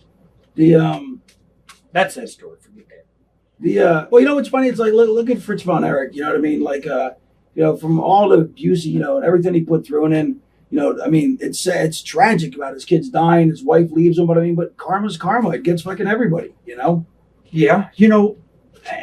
Raven, I've said this, I'll say it again. I've done a lot of shit in my life. A lot of bad shit. Join the crowd. I've done some good things. But you know what? When my day comes, I'm going, no matter what. And if they want to stand there and go, when that motherfucker dies, I'm going to piss on his grave. Good for you. I'll need a drink.